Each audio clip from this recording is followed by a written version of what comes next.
In late winter's grasp, Saxons stormed south through Logres, catching off-guard garrisons, and the city of St. Albans near London they did conquer. Prince Regent Madoc by ailing father's side called muster, yet much of Logres lay ensnared by occupation. The marshlands did bear great raids, Cambrian mountain men's onslaught, losses heavy. Glevum, with heart bereaved, did mourn Duke Aldol's fall. A sundering war brewed. Duke's daughter, Lady Helly of Glevum, and grandson Sir Challens of Clarence poised to clash. Under Earl Roderick's banners, Salisbury, Summerland, Silchester journeyed to muster, ambushed by Eosa on path's way. Eosa fell, yet reinforcements delayed, crippling their advance. St. Albans, a prize won on a fateful day, the feeble King Uther, Excalibur grasped, rode forth to join his son's battle. Octa's forces faltered, yet a venomous feast poisoned victory's cup. Prince Madoc, felled by Syagrius, echoes of Franklin's past. Lone Duke Ulfius endured, his heir Ufo shouldered the legacy. In Salisbury, the somber cloak of mortality draped itself upon Earl Roderick, as his health dwindled to a whisper, and in passing, his title and domain passed to the hands of fledgling heirs. Yet in the hinterlands of Britain, a change whispered through the woods and fields. The verdant embrace of nature crept forth, reclaiming roads once traversed by foot and hoof, as paths blurred into trails. The realm of Tribuit, a realm oft forgotten, neared oblivion within the embrace of the titanic woodland, the great forest sauvage.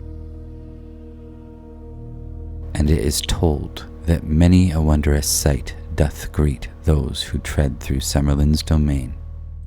Merlin's presence whispered through London's air, a sword encased in stone, spoke of a destined king, a riddle inscribed upon its ancient surface. Cornwall's King Idris stirred, rising an army as Tintagel's fate trembled once more. Shadowy lands of Tintagel, Ascalon, and Gigant held within his gaze. King Uther rests twixt kin Aurelius and Madoc in the giant's dance. Escavalon's Nanteliad brought word of tribute wars in South Cambria. Merchant's tale spoke of Cerdic's yearning. Vortigern's son sought father's mantle.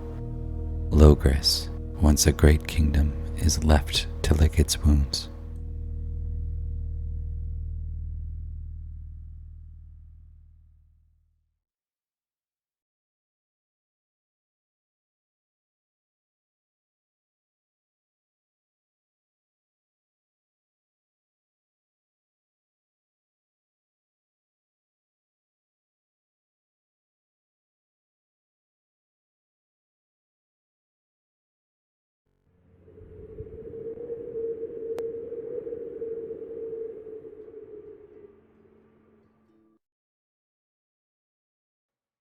Hello, welcome to our first episode, official episode of Anarchy.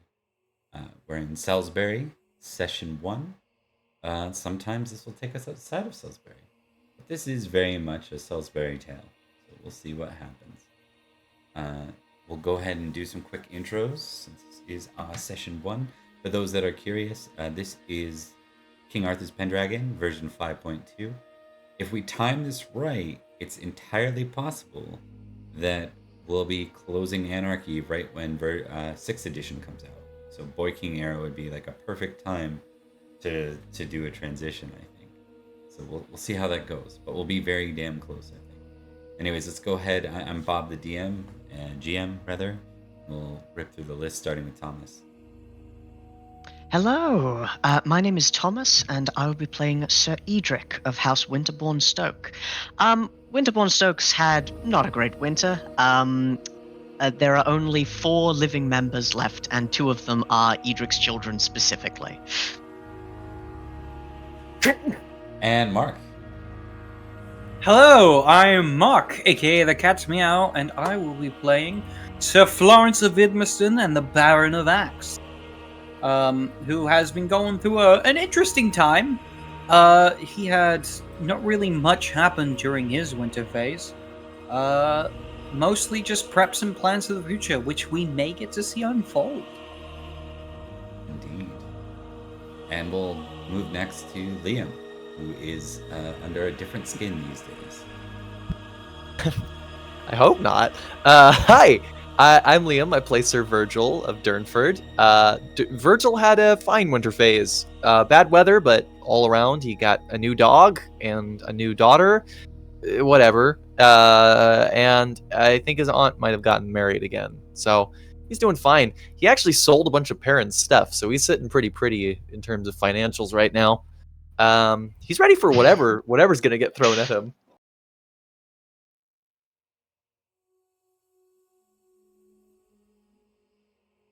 Oh, you might be muted, Bob. Okay, perfect. So we're going to dive into the first thing here, which I think is really important and relevant for what we do.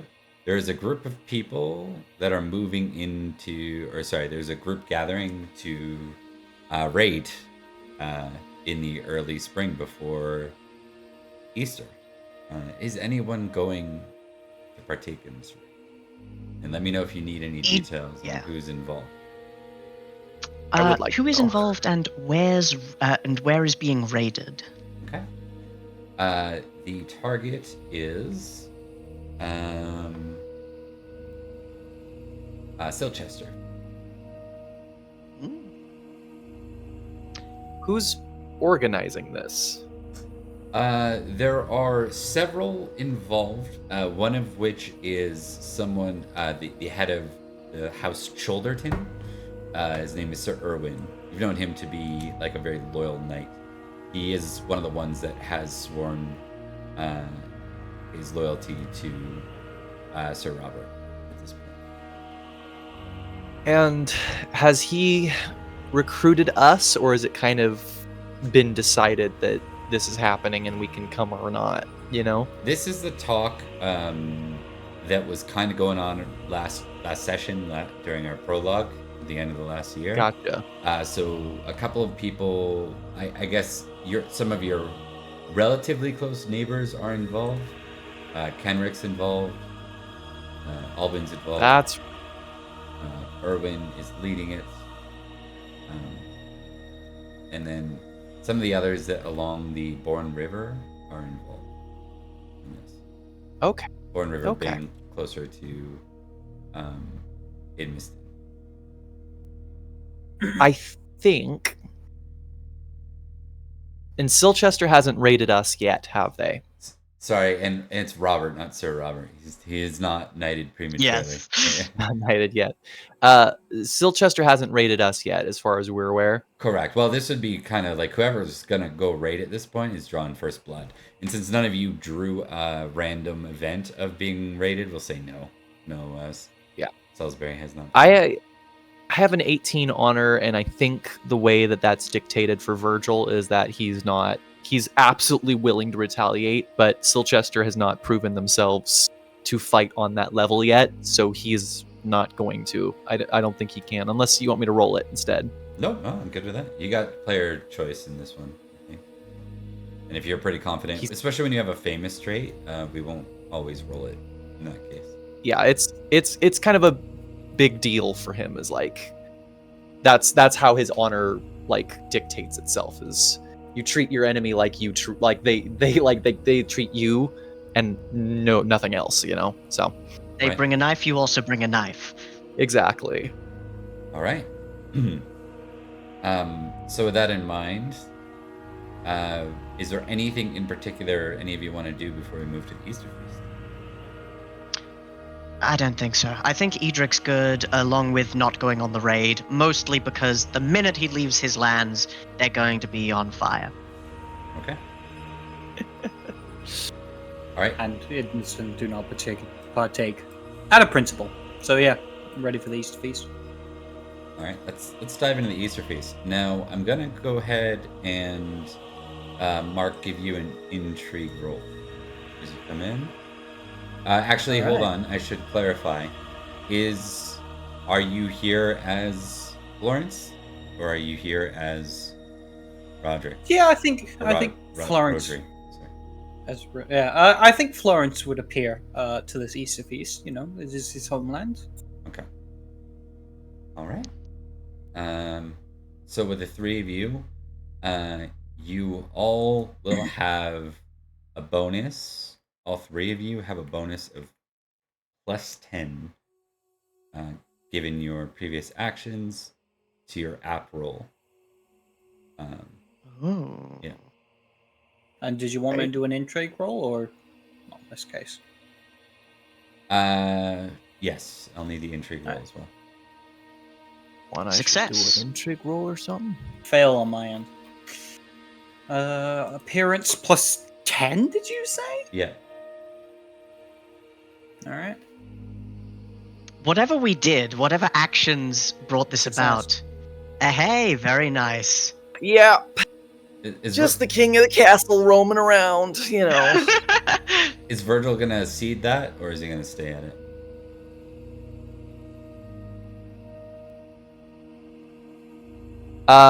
I think Virgil's absolutely gonna keep that. He's not a big fan of the high table, but I think if it's a status thing, which it is. Okay. Just picking up on that. I gotcha. I'm gonna cut us over real quick to the screen. Let the Your others base view. appearance is 15, right? What? Your base appearance is 15, right? Correct. Yes. Perfect. Because you get glory. I Yes. get glory. Yes, you do. Glory. Someone has gone about offering you the high seat, so you have the high seat, and we're gonna begin here. I will note there are 3 guests here, in particular. I will get a recognize or heraldry roll from the 3 of you. Any bonuses? No. Failure. Okay. Success. On heraldry. Success as well. I can't. I'm face blind. So really, you to ask this of Edrich is actually insensitive. Okay. The 3 guests from outside of Salisbury, because remember, the court's a bit more insular these days. Those not residing in Salisbury that are present, there's Sir Statarius. We've met prior. Y'all know who he is. Sir Brassius is present. And then someone you're not familiar with. In the case of Virgil and I'm going to give Thomas a bit of this, makes sense. In the sense of Virgil, or in the case of Virgil and Florence, he is wearing the colors of East Saxon. Interesting. And in the case of Thomas, I think you would have a strong sense of his garb. Even though he's cleaned up, he looks like he's most certainly a Saxon. Cleaned up, being he's shaven. He's in his probably mid-20s, be your guess. I can smell them a mile away. It's a good smell. Okay. So someone can fact check me on this, but I believe all 3 of your current squires age out this year. And that Correct. That's correct? Yeah. 21. Okay. So we never did account for who was whose squire. I think Virgil, you would have had to take over Perin's squire for his final year. If that makes any sense. Who had Highwell as a squire? Y'all recall? I know who It I wasn't had, me. but it wasn't me. Might have been. You're muted, You're muted. Liam. Liam. Yeah, that was me. I was switching to the page. That was me. Okay. Let's just start with seeing whether the three reached the rank of knight that they needed to. I think for this one, we're going to do this a little more fancy later, but there are four things. There are four things that are involved really with being a proper squire and being a proper knight, and that is first aid, that is sword, that is spear or lance, and that is horsemanship. So I want you to test those four, and if you don't succeed at least two of them, your squire did not make it out of being a squire. They will be an esquire. They will not be knighted. All right. So we're testing those things? Yes, that's how well you train them, kind of thing. Gotcha. So what was that? It was sword or spear, first aid, horsemanship, and... Sword and spear, first aid and horsemanship. Right. Spear or lance would be the whichever one you have higher, because you could have Critical on sword. Success, lance critical. Success on spear. Success on everything except for horsemanship. First aid Not fail. first aid. Horsemanship succeeded. Succeeded on 2, specifically sword and spear. Succeeded on 3. Okay. I only failed. And First and aid. Virgil, you succeeded on yours as well. Everything except for horsemanship. Okay, so all three will go forward into the next round, or into the next wave. Bye, well. Good on them. I knew him well. Well, Bye, well. But it's an interesting thing, because who knights when you don't have a knight lord? You have a young boy. We're gonna have to put a sword in his hands and like. Yeah. So we'll start with the next point. Lady Ellen greets everyone in. There is, of course, whole meat slices and ginger sauce to begin with. And Oh, well, I mean, considering last time, maybe we can. So the Lady Ellen says, "Thank you everyone for coming. I wanted to start with an announcement before things are underway. Next year, come the spring, we will be having our first trial. The marshal position of Salisbury will be decided by a tournament. A test of arms. Oh, fun. That gets people, like, knights are pretty excited about that, actually. Like, a lot of them are, right? Yeah. good. Well, why wouldn't they? They get to fight for status and power. When that's announced, Virgil's eyes go right to Edrich, and he just grins at him. Keep in mind, this is the type of era, like, there is no such thing as tourneys yet. So this is called a tournament, but it's simply... Melee. Yeah, it's well, we'll figure out what the rules are later. 'Cause we don't It's know. not a fun thing. This is a job. There's no sporting event for this. This is just a way of providing a fair match for that no one can kind of argue with, but the outcome. With that in mind, there's tons of rumors abound. Why don't we dive right into the feast? Round 1, we go to Virgil. It's your turn. Good sir. Virgil. Virgil has made a mistake because he cannot draw cards up here, and he's fucking piss poor at everything. So, let's see. I can roll gaming. Nope, I have a 3 in that. I can roll intrigue. No, I have a 3 in that. You can still see your position. If you want. Nah. No. Nah, Virgil would never. Too proud. Yeah, you got a 15 proud. I don't see that happening. Tell you what, he's gonna try an intrigue. Okay.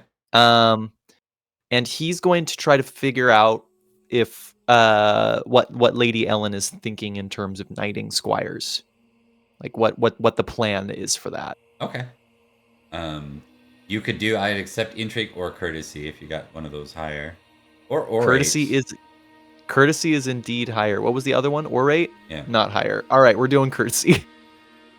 How courteous is the boy? Hey, look at that! pretty courteous. Shocking, right? You're asking a very frank question, I think. I think it's like you're eating, you're like, so lady, what are you thinking as far as, our knights? Like that sort of thing? Is that accurate? Pretty to much. how I mean, he's going to try to word it as politely as possible, but the idea is like, if you don't have any ideas, I'd be willing to contribute, I think it's important that going forward until Robert's of age that the marshal does so. But in the meantime, such a rank will have to fall to our most trusted.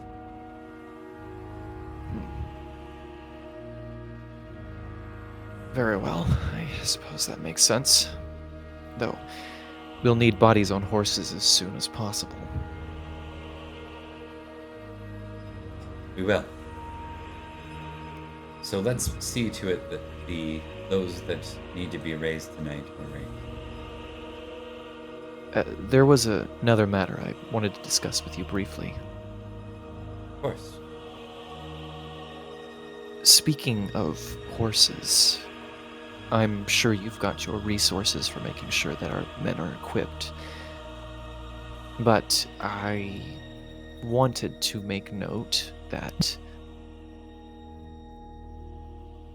I'm forgetting. Idmiston does have a pretty steady supply. It might be worth looking into what Florence is willing to part with.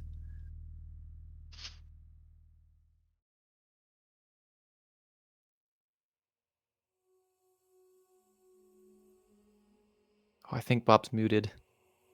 She says, that's a good idea. Good point.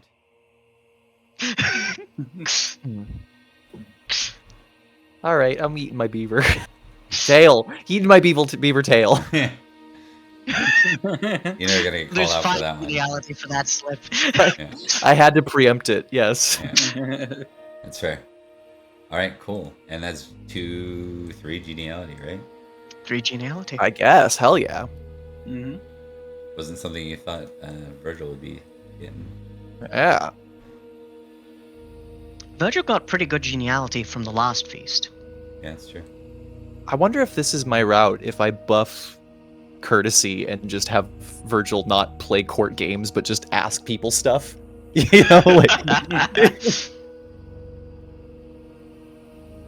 Ask him nicely.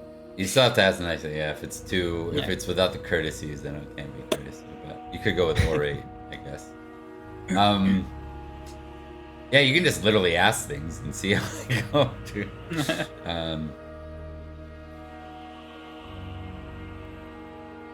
Let's go ahead and go to Edrich for round 1. Absolutely. Tell you what Edrich likes doing here above the salt. He likes drawing cards. Yes. So I'm gonna see how that goes. Lost child. More food. Ooh. And minstrels sing. Okay, host cards. so Wow, Yeah. it's a miracle. yeah, I know. More food. Another platter of food is brought to eat. Temperate versus indulgent, and we all roll that. I don't think that's great. Minstrels sing. How good am I at playing the harp? 3. But if I accompany them well, I get good geniality. Because they play a rousing song. Lost child. A child tugs at your clothes and implores you for help in finding his or her parents. Merciful versus cruel. My merciful versus cruel are pretty much dead on, so I'm going to roll that, I think, because either fits very well for Edrich. So let's roll cruel first. What would you do if there was a Success on child cruel. right in front of you? Well, I draw my blade for one. Their success on merciful. I am more merciful than I am cruel. Oh, God. Love that feeling. Scraped by. Just barely. Yeah, scraped by just barely. I help the child, and I will miss the next round, but I get +2 geniality for this one. Okay. So I think in his head is like a war, like, It's not really my problem. I don't know this lost sassy child. But... You know what's gonna be, too? You realize? Hmm? You realize, like, as you're doing it, you wander, like, over with them, and then the lady smiles at you and says, "Thank you." It's Jareth's, Oh, Lady Lila, Jareth's wife. Jareth's child. Should have absconded with the child. I should have thrown her out the window. But yes, Edrich will give that same polite smile back and go, "It was no trouble." But yes, that's 4 geniality this round. Oh wow! All right, let's give you 4 geniality.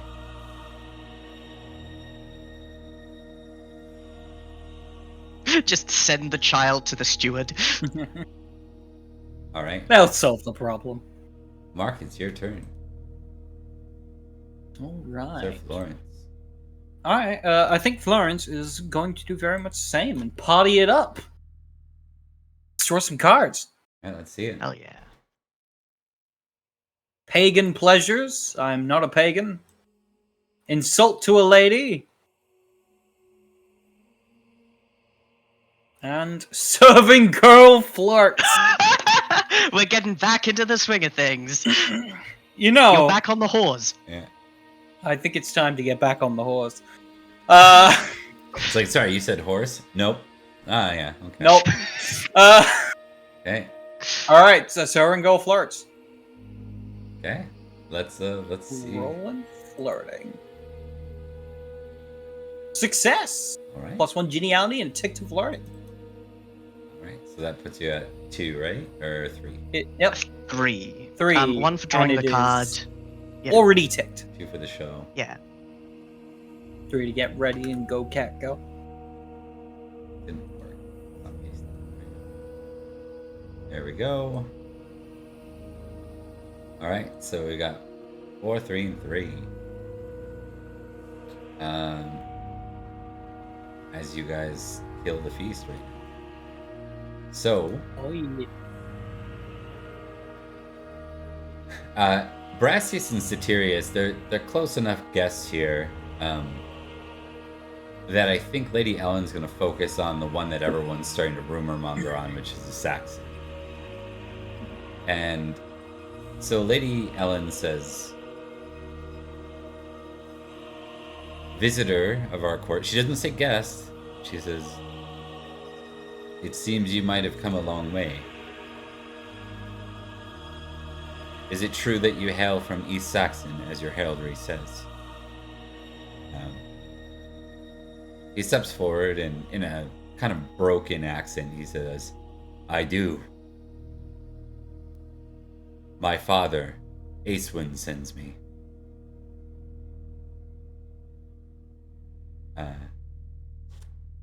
Maybe we'll do like recognize, and let's do like +6 for you guys on this.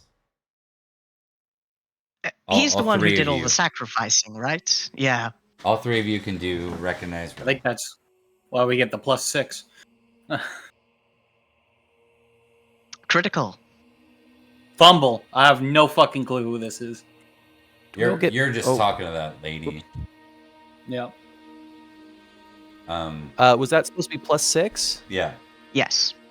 Oh, I didn't add a +6. I gave it +3 for my geniality, but so I'd still fail either way. Yeah. Okay. You're not quite sure who this Saxon is, but he's clearly a Saxon, as this goes on in court. At this point, we end up with, sorry, I'm just getting distracted by things. That's not that. We have Lady Ellen respond, and she says, "Ah, then you're a prince." And he says, "Eighthling, my lady." And she says, "Very well, you've come this way for a reason. What reason?" She says, or he says, I come not to feast and guest with you, Kimry. I come here as a messenger of my father.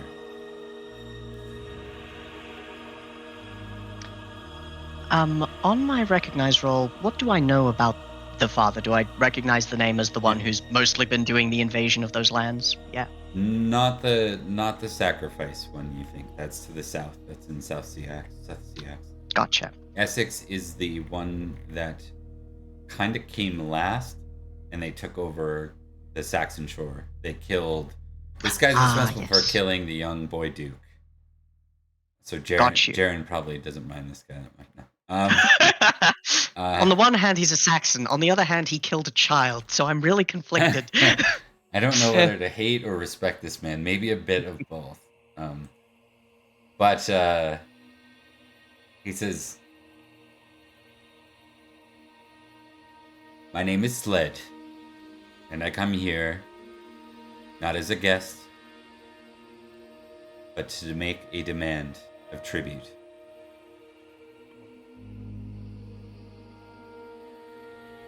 My father requests that the county of Salisbury pay tribute this year. In doing so, we will provide you protection from other enemies.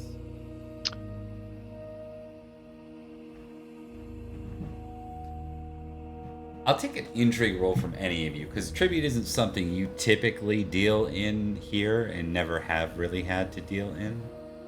Oh, damn. Ooh! I'm gonna guess Florence wouldn't count for this because he's not paying attention. Yeah, that's fair. He did fumble. Yeah. So intrigue, so tribute typically, it doesn't mean they're actually going to follow through with their thing. That's the worst part of it. It's like mob protection, right? Like, they won't let you be conquered by someone else because they consider you part of their lands. But you'd essentially be, at least for this year, it's almost like a sense of insurance, but there's no guarantee. There is probably a guarantee on what happens if you don't pay tribute, or at least there's a veiled threat, right? If you say, no, we'll shop that around or we'll go elsewhere, that always comes with a bit of a worry. I think Edrich is absolutely disdainful of the goal of this person to come not as a guest, but as a messenger to deliver demands and a threat to his county, basically. He knows that the order to throw the person out will be given if necessary, but he's eyeing the knives used to cut the cold slices of meat as he's like taking this child. Yeah.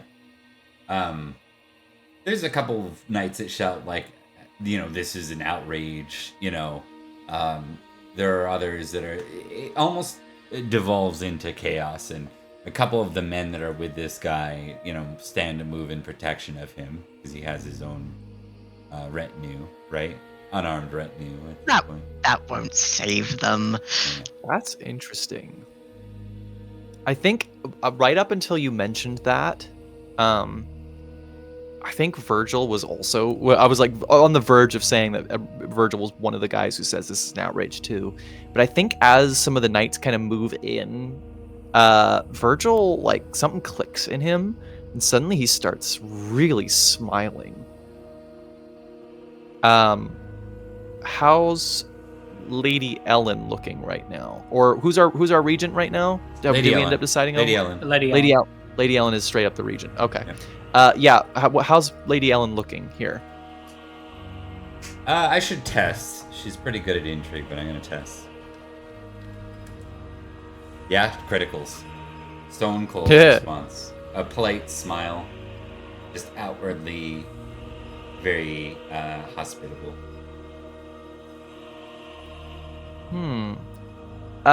Virgil's gonna actually, instead of what most would assume he'd lean forward, he's going to actually lean back in his chair and watch carefully. He's gonna keep his mouth shut.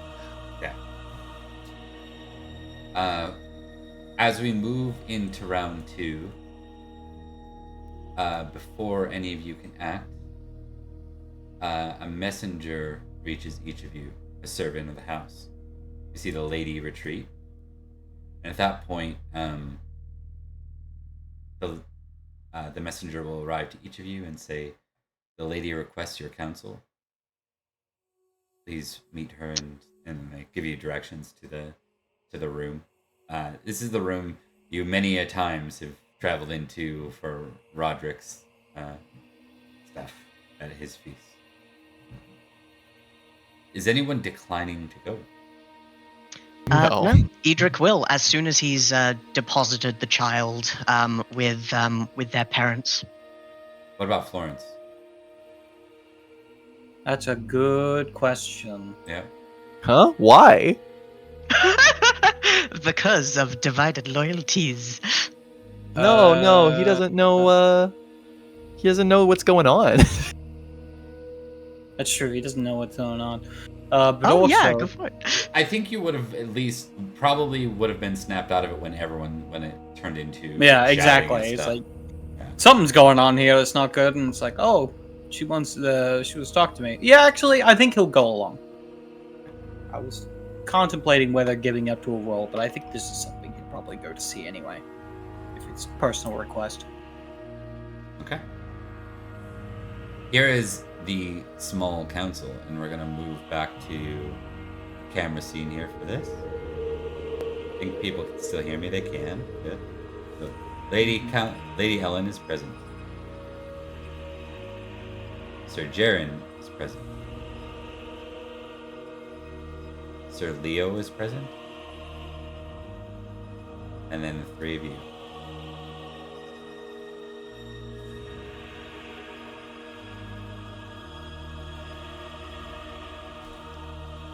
Curiosity, is there anyone that looks disapproving that Florence is here, due to the fact that he never Virgil. directly swore loyalty? Well, yeah, I assumed.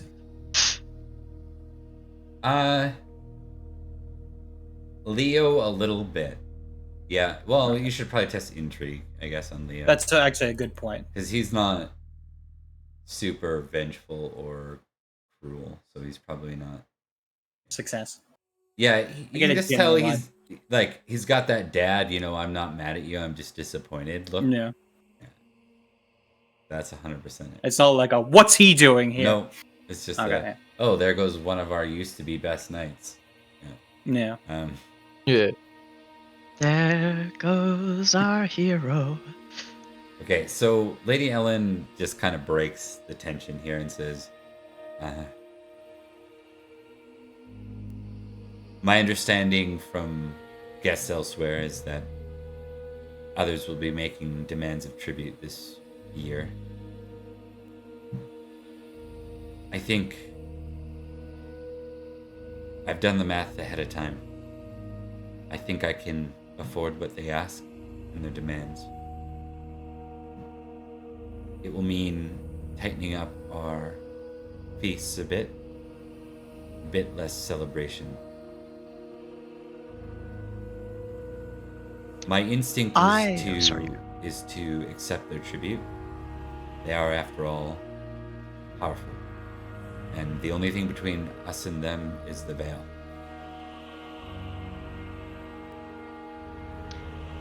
It was my concern when they mentioned tribute that they would be sending other, what was the title?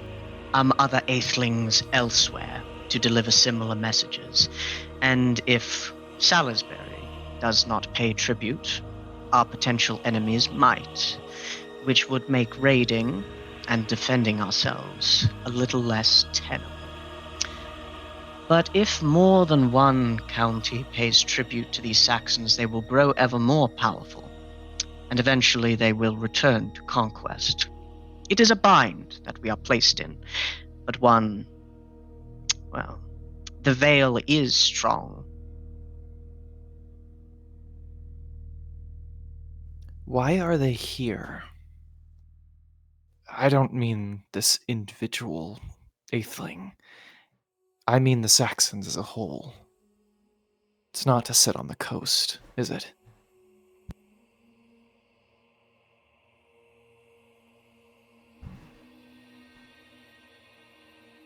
Does anyone say anything in response to that?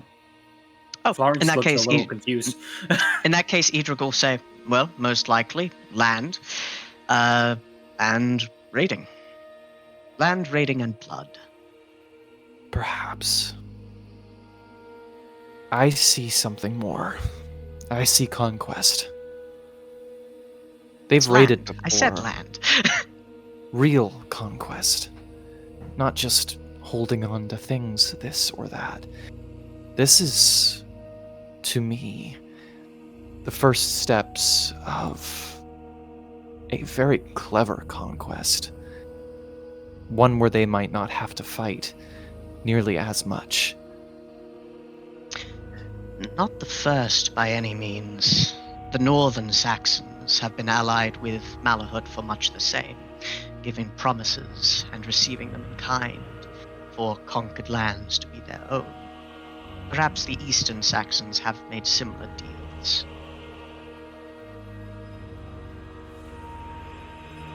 For my mind, if we do accept their deal, it may also have consequences among your, popularity, Lady Ellen. I'm sure there are many knights who will very much disagree with any sort of agreements made with Saxons of any kind. It'll look like you're scared.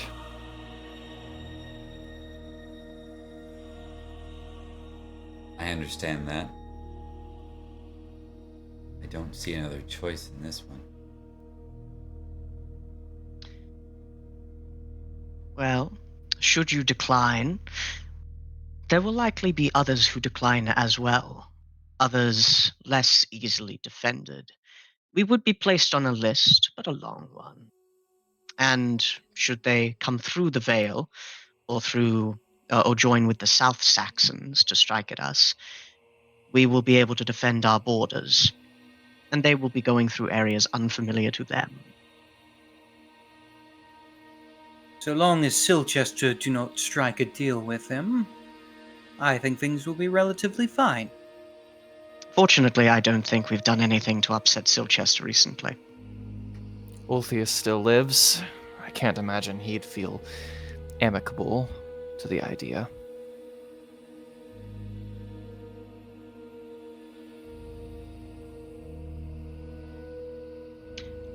It is your will as regent, Lady Ellen. My recommendation, of course, is to not increase the power of a potential enemy. Leo will chime in and say the same. I believe they have it right. The only one who says otherwise is Jareth. And Jareth says, Lady, I think your instinct is wise. Even if others pay, we will certainly place a target on us for this year. Perhaps it's best to pay, at least until Ulfius is back on his feet. Perhaps we'll have a king. I've heard that he may even be trying to rouse the Collegium to name another king.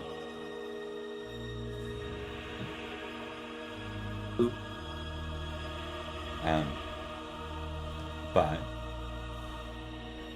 I'm going to test something. What is Edrich's glory right now? 6,474. What is Florence's glory? 6,757. Virgil's was 4,000 flat. Correct. I love those round numbers. They're so good. I know. I'll never see one again in this game. I'm gonna see where she lands on this.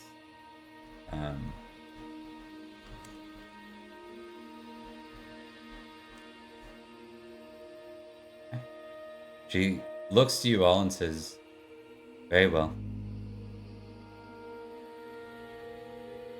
I will send the Eighthling on his way.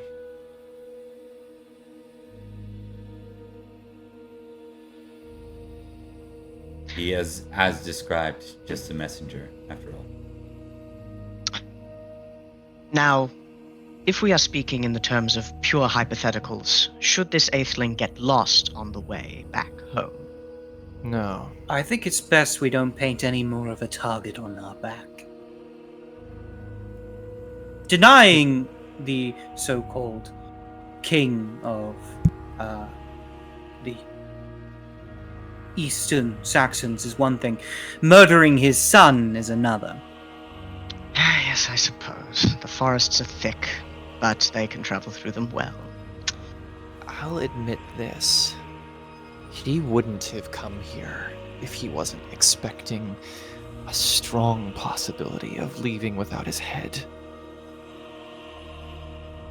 That either shows disfavor or a great deal of trust.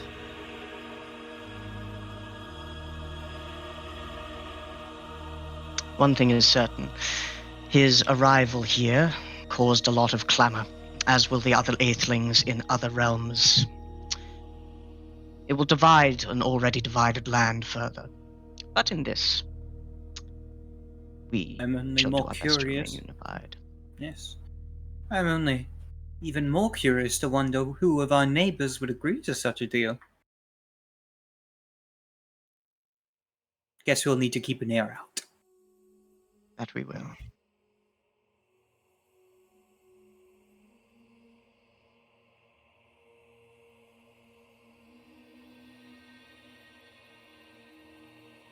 Bless you. Thank You're you. Bob. Oh, you're muted, Bob. You've given your strong opinions, and it's been decided. So, with that, Back to the food. Back to the food. That is the end of round 2. Since I didn't skip a round, I think I'll skip this one. Because of the card that I drew, I would have skipped the next round in the feast, but... What was your feast thing? What were you supposed to be That doing? was Lost Helping the Child. I was... missing the next round, helping the child get back to the thing. Okay, So we can... Yeah. that's good. So you missed the next round, is how that was supposed to go. Yes, So we'll say that you this come back round, out, I'll and skip. it's now that you see the kid. We'll say that or something, or like you had the kid. Yeah, we can You do had the that. kid with like a servant, and now you're gonna help. Are we on round 3 now? I thought we've only had one round. That was a round. No, the right second there. round That was was the our That second one was a council. full round. Yeah. Ah, shit! I'm not gonna be able to talk to Bronwyn again. Fine. This is fine. But yes, Edrich goes, now when everyone is clamoring, trying to kill a guest, what you should do is you should grab the sharpest piece of cutlery you can and hide it within your tunic. But let us find your parents. As you guys all get back, and it is the beginning of round 3, I'll have Lady Ellen address the Atheling at the very end. So we're gonna pick up right where we left off with Virgil. It's your go. You all also get 15 glory just for being called into Lady Ellen's private Woo! council. Lovely stuff. Here's what Virgil would like to do. Virgil would like to invite the Atheling to sit at his table and have a meal with him. He wants to talk to this guy. And he wants to be very cordial about it. Okay. Now,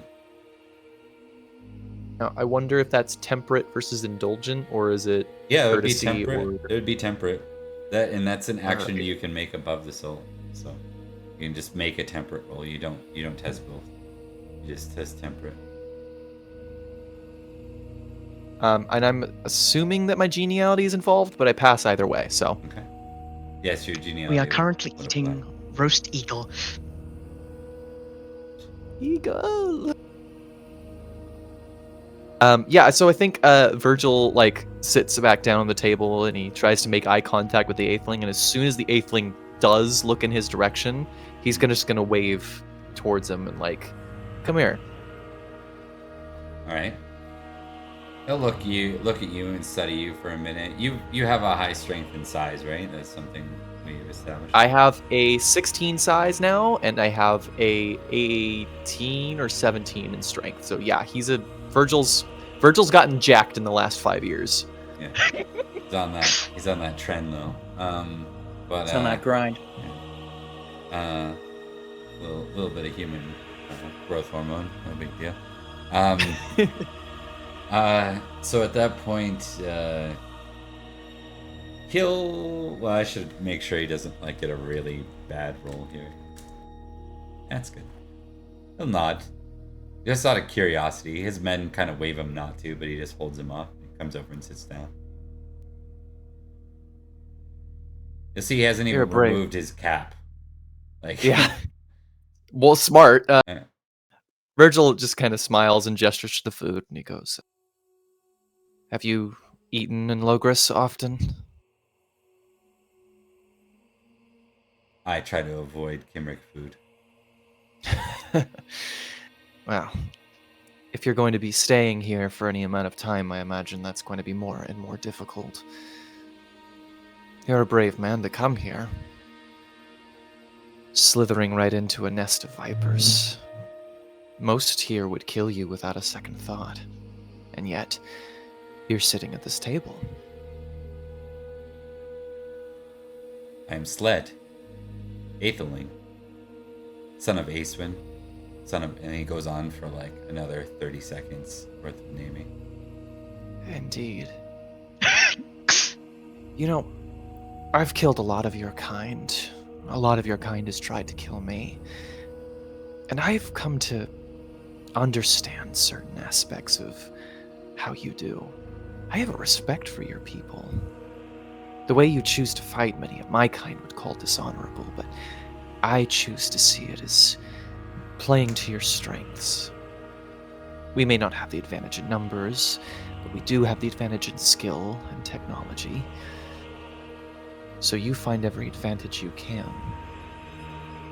This, what you're doing here today, I haven't seen that before. Standing, he says, with a smirk that tells you he's just being an asshole in response. You clarified that you weren't a prince. What does Aethling mean to you? It means that I rule next by my strength. And only part of that is that I am my father's son. Interesting. Were your father to pass, would you still be here, making the same offer you just did?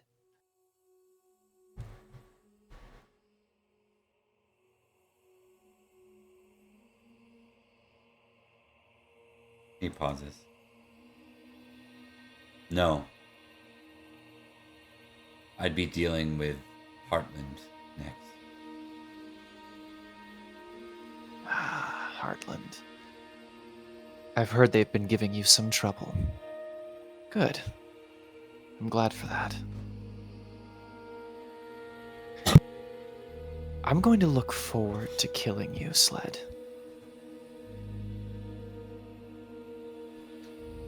He smiles at that and says, "You may try, knight. What is your name?"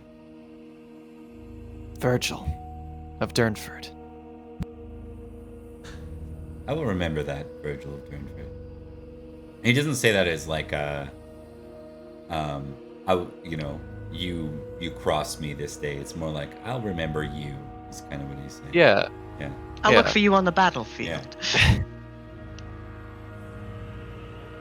It's actually kind of like, as much as it might not seem like it, it's kind of a respectful response. It's like, all right, at least from their culture. Virgil feels the same way. This guy's a badass for coming in here at all. I think that's it for Virgil. Virgil will eat the rest of the meal in silence until the guy gets up or he says something else. I think. What did we establish? Depending on what it was, he might not bother. Roast eagle. He'll Eagle. Eagle. Oh yeah. he'll reach for a big old leg or whatever, like something. And he starts. Imagine an eagle drumstick. Yeah, yeah. Jesus. That's why I was like, they would have a drumstick, right? Like. All right. Well, that was still a pass. That is still an above the salt action. Is temperate. Hey. That is, and what is Virgil's hospitality? Oh shit. If it's super low, I might give you something here. 15. So not super low. No. It's interesting enough. I think there's gonna be some negatives to it. So why don't you just test it, and if you get lower, I'll give you a tick in it. Yeah. Nope. Yeah, take a tick. Yeah. Hey. Okay. I love this game. You tell a man to his face that you look forward to murdering him, and you get a tick in hospitality. Well, Great. Well, you were respecting his culture. You were hospitable about it. Yeah. Yeah, you traded with him. You had a conversation. He's not a popular person, so even the fact you did that and you brought him above the salt too, like probably Virgil's got a few different people going. It's like one of those video game texts like this. People look unfavorably about this. Yeah. Yeah. Or Briss will remember this. Yeah. You know who we see like real quick cutting across with daggers in her eyes? Bronwyn. Yeah, that makes Yeah. sense. What's her 8 Saxon is like insane, wasn't it? Oh, it's Fucking very high. high. Yeah. She's got an 18 vengeful too, I'm pretty sure. Yeah. So Especially from where she's from. She's from the place where they slaughtered everyone. yeah. Indeed. That guy's probably staying in her house. Okay. For Thomas's action, let's quickly like move past it, but we're just gonna have like Lady Lila does look to you, and there's a genuine like, oh, thank you, found him, kind of look. Do you want to say anything to her in turn before we move on to Mark's action for this round? I understand that it is not a normal occurrence, but when enemy aethelings are present, perhaps it is best to keep children close. That said, this one's a fighter. He like taps the head lightly, very like awkwardly. Yeah. He says his name, and he's like, I'm Sir whatever, and he's like, I'm gonna kill all the Saxons, and he like starts like swinging his hands and looking at the direction of like the guest like sled and his other Saxons, and then you notice just for a second he like turns towards your wife, and then Lila quickly pulls him away there. Yeah, like Edrich will like raise an eyebrow as if daring this like 5-year-old to start shit. I've started shit with a couple Careful, of jesters. boy. I have no problem with young children too. I lost a point of a passion for like threatening a child who called me a traitor. All right. But no, straight up, yep, that's perfectly all right. He will give a nod to the lady of Warcastle, and will slink back into the crowd. All right. We will move next to Florence then for your final round, good sir. What do you want to do here, Mark? Okay. So Florence is going to we do something interesting, something odd. Wouldn't normally do. I think Sir Florence is going to attempt to chat up Sir Luth. He seems to be an interesting person. He's a reasonable guy, yeah. Yeah, gonna get to know him. Get a bit of friendship going. Don't get too attached. This will be fine. As well, he seemed to be a part of the group that were didn't swear loyalty to Robert. Correct. Are you intriguing? What's your action here, would you say? That's a good question. Trying to understand what's making him tick right now? You know what? I think so. Okay. I think he's trying to get a bit of a look under the hood, as it were. Okay. So intrigue. Trying to find that hum in the drum. 3. Please don't look under Luke's hood. Hey, nice. Success. I think I do have to test. You'll still get the geniality, but I do have to test. Yeah. In the whether he past, can- we've done this, yeah, in a very. Exactly, yeah. No, you got him. So Got him. all right. Sir Florence. Baron Salute. Florence, I should say. I thank you. I don't think we've had much time to speak, though I've seen you at many a feasts. Indeed, it seems we're both very busy. Isn't that the truth? Tell me, have you been well? His eyes go over to the servant girl that you were flirting with prior. Like, Exactly, yeah. Yeah. Very busy. I'm well. I have, all things considered, I can see a bright future for Salisbury. That is very good to hear. You know, it takes all of us working together to do what we can to strengthen the bonds between us all.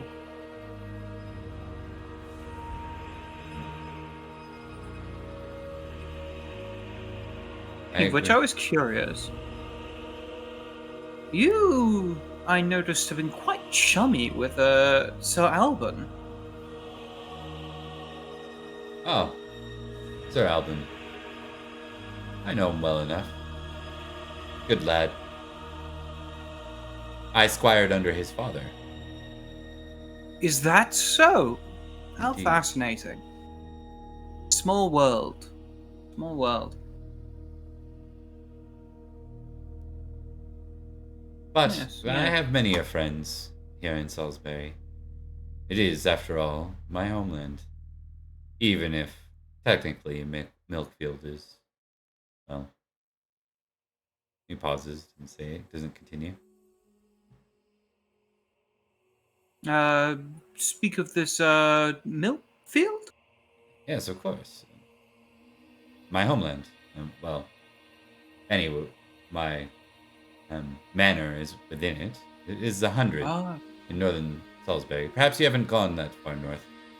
The only reason to head up that way is if you're looking for Ambrius's Dyke, named after our once late High King, or perhaps if you were to go to Gentian or beyond. I see. Interesting. I might have to travel that way myself. Perhaps when I visit my late wife's barony. I'm afraid that will take you in a different direction, good sir. That would take you to the east. Is that so? My. Directions always seem to get me turned around.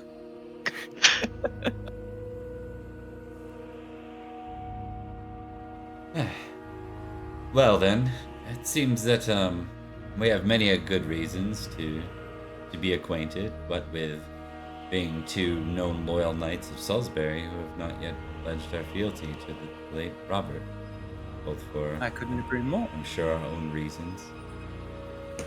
Yes. Well, you know, there's always a classic saying that you need to hedge your bets, as it were. And it's always good to have more cards in your hand than others do. Quite I'm so. sure you understand that quite well.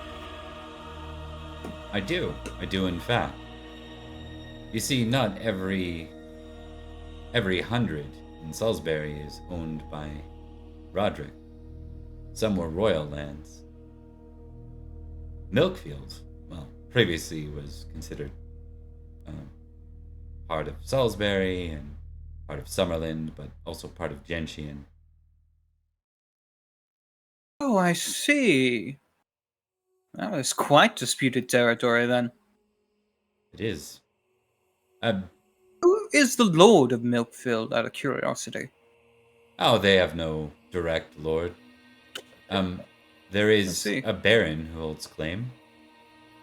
A baron? Indeed. See.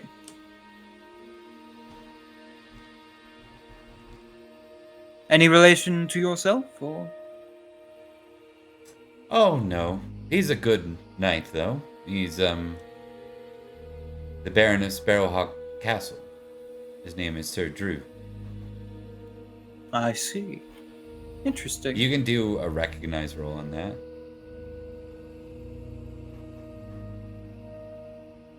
Nice. +3. Yes, of course. No idea. Yeah. Oh, interesting.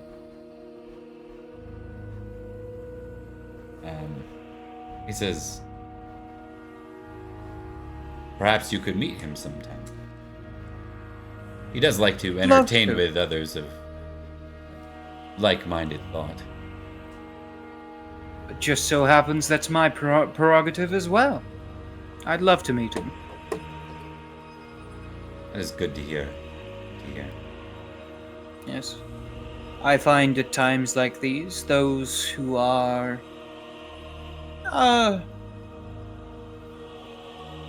let us say...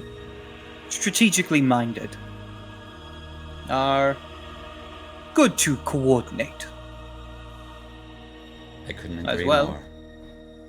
Who doesn't love a good drink and a chat? So much you can learn in such a short time. He smiles. I'm curious what your thoughts are of Statirius there. Why he seems to be spending so much time here after Roderick's death. I'd heard rumor that he was to swear loyalty to Sir Robert. Oh no, to Lord Robert. I think But that interestingly enough, he was not there. I think the that swearing. I think that very unlikely. His fealty still remains to Duke Ulfius. That's true. In which case, I do wonder why he is here. He does hold Perhaps he's here lands in the north. It's true. Perhaps he is here to keep an eye on us. Or maybe he too is looking out for future opportunities. He gives a strong nod at that last one. Well, you know, with the rivalry through the ages between Salisbury and Silchester, and then that being continued with our late Roderick and, of course, the late Lev Comagus, Steward. Oh, yes. Well, here's hoping we can move past the past, as it were. I will shed many a tear for the late Sir Blaine. Yes, many a tear. And so Yes. you did get your intrigue successful. So is there anything key you wanted to get out of this that you didn't get yet? I guess the main thing I want to get is, like, with what all he's saying, do I get a feeling that his loyalties lie elsewhere? Or with Salisbury?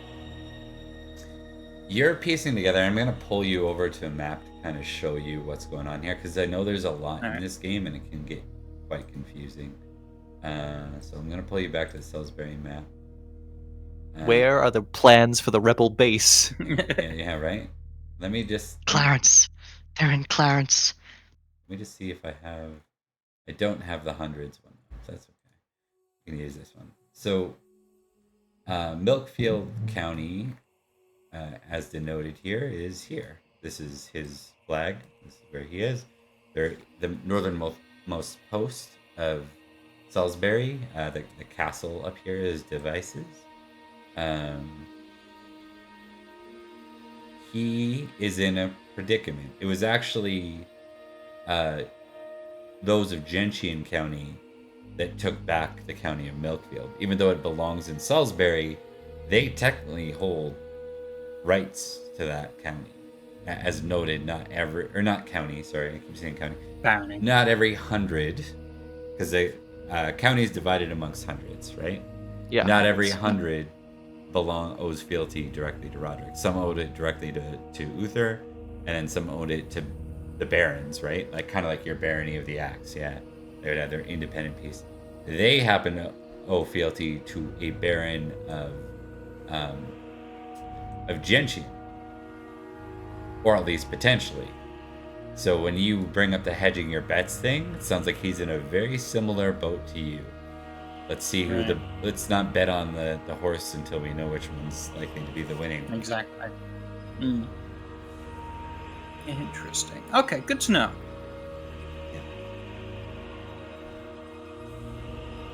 Okay. All right. Any other points on that, or are you good for that one? I think I'm good with that. Just having a nice chat. It's a nice little chat. Nice little chat. All right. So that's gonna give you your 3 geniality. 2 geniality. 2. 1 for being above the salt, 1 for succeeding on the roll. You mean near the salt? Above the salt. Sorry, above the salt. Yeah. No, wait. It should be near the salt. I think we should put Florence in the salt, personally. In the salt. Looks like we lost Dip him one in of the our, salt. We lost one of our. Yeah, we've got We below did, the yeah. salt, above the salt, and we don't have near the salt. But we are near the salt, and he is above the salt. Near the salt. No one needs near the salt. Right. Put them in the salt. Do In it, the Bob. salt. Put them in the salt. Put him in. Do it. All right. I was tired of never getting the seat that I wanted, so I had my servant bring in a bathtub full of salt.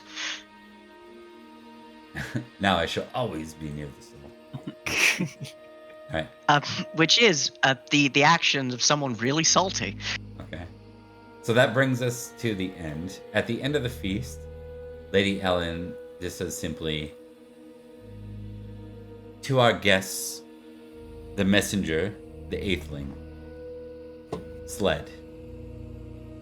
You may tell your father that we are in our own tight circumstances in Salisbury, and we will not be paying tribute to your father."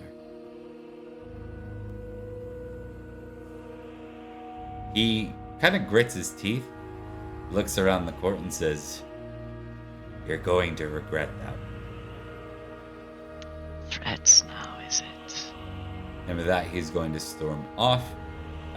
There are some that are wanting to try and deal with this guy. There are others that have honor and hospitality that will let him go. Which route do you guys want to take?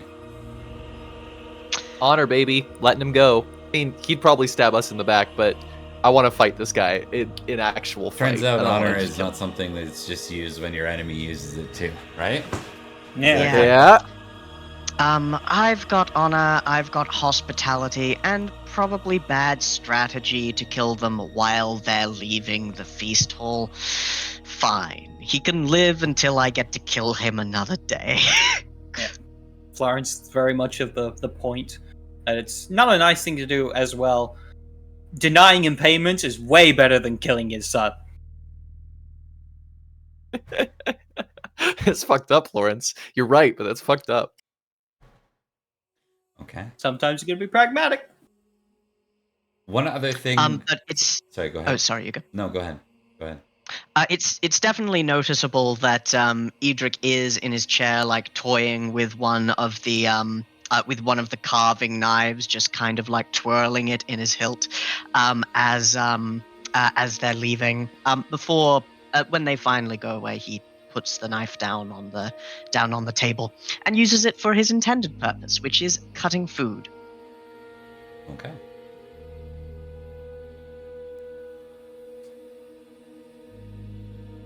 We should probably have people double check our food from now on. 100%. We ate the same thing that they served at the thing which hid the poison. What was it that ginger hides the taste? That's what Sigarius said.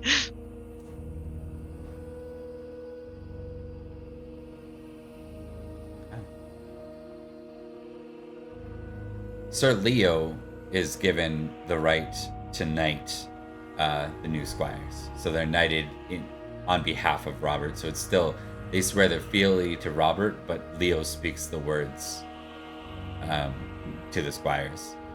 So the squiring ceremony takes place. Then, interestingly enough, you all get to pick from a pool of squires that are assigned to the three of you. Oh, exciting. Yeah. There is the 16-year-old who's being transferred from a dead knight in St. Albans. His name is Hayden. Hayden. Yep. Hadyn. Is he a good Christian son? He is. All right, Hayden Christensen it is. Hayden Christensen. Yeah. He's son of Christian. He's actually a yeah. Hayden Son of Christian. I want that one so bad. I don't even know what the other options are. There's Gronwyn. You just want Hayden for the name. There's Gromwyn. There's Hayden de Steeple Langford, Gronwyn de Chicksgrove, Tremorig de Uphaven, Gremlin. So everyone other than Hayden is 15. Hayden's 16. There's the third one I just named is Tremorig de Uphaven.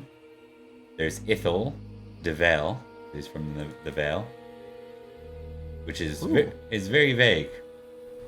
That is vague. Yeah. And then there's Cadwalder de Broad. So he's from Broad, which is one of the places in Salisbury. Oh, he is indeed broad. Broad. Yeah, and he's actually like tall too. Not just like broad, fitting but name. tall. Of these, do we like know their qualities? Do we like go, oh, this person fucking hates unicorns, or how proud and like humble they are, what they're famous for? I'll give you a chance, either courtesy or intrigue, to kind of each of you can roll without your geniality because the feast is over. You each can make a courtesy or intrigue roll to see if you know anything about them. Success on intrigue. Success on courtesy. Courtesy. Virgil, You are as polite as I am sneaky. Virgil, you're just picking by your decision then. So maybe before I say I like anything, the name Hayden. I like the name Hayden. Do you want to pick up Hayden? Just I do like the look of Hayden. He's the one on the far left, right? yeah.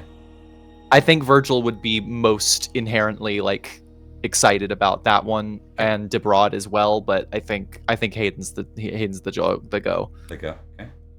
Awesome. So Hayden, you can make a note. Will be yours. He's 16. Yeah. Yeah.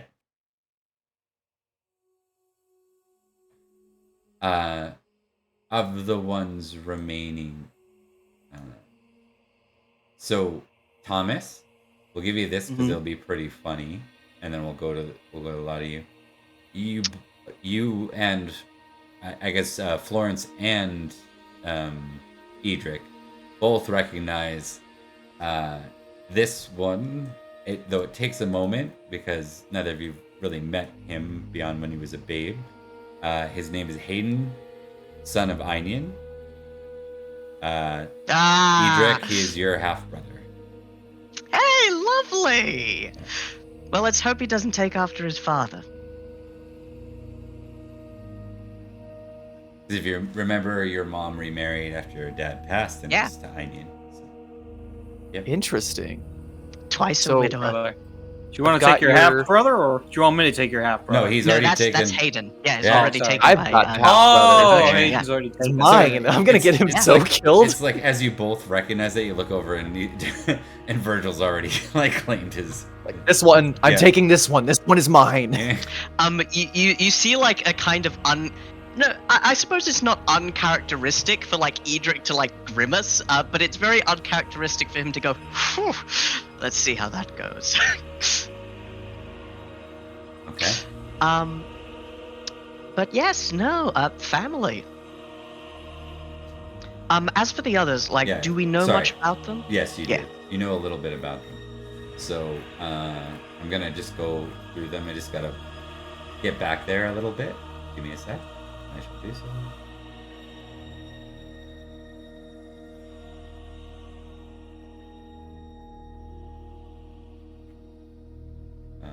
Wait.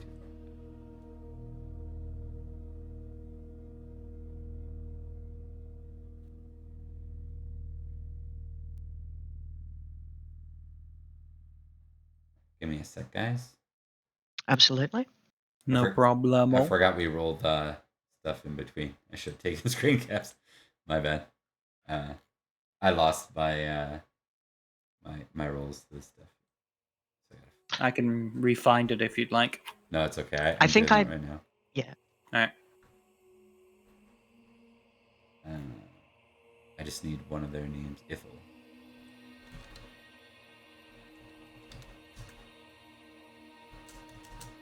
The hell? Didn't work. Ooh. Okay. I got it. Hell yeah. Very close, very close. Piece is long. Okay, there we go.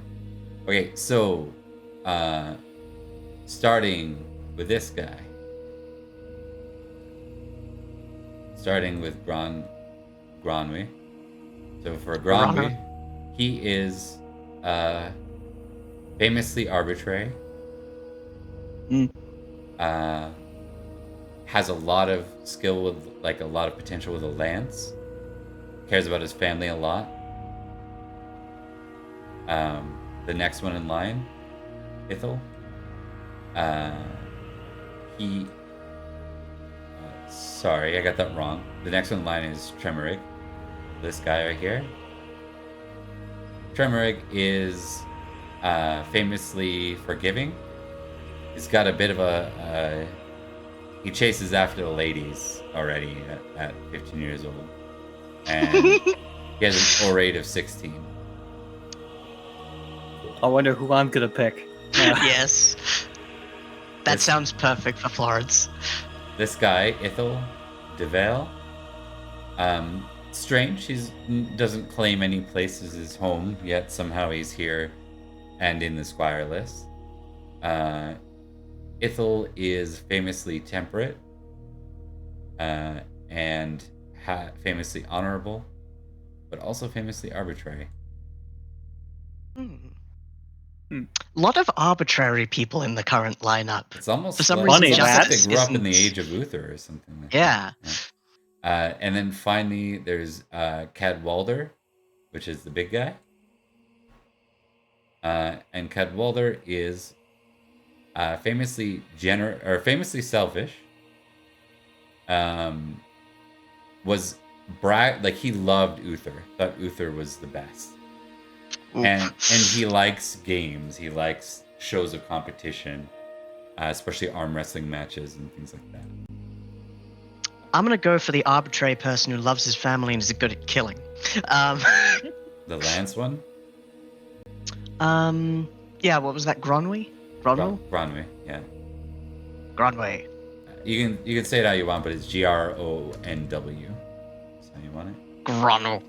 Alright. And I will take turmeric.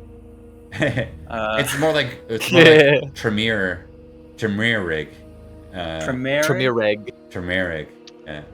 Oh, I've changed my mind. We gotta kill him. Bring them down the pyramid. Oh, brother. Here we are. We're on this again, Thomas. You know, to be fair, The pyramid's not so bad, guys. Yeah. Exactly. It's not so bad. You're just bloodbound to your sire and your sire's sire and sire. Yeah. It's not a bad thing. And then Hayden is spelled this way.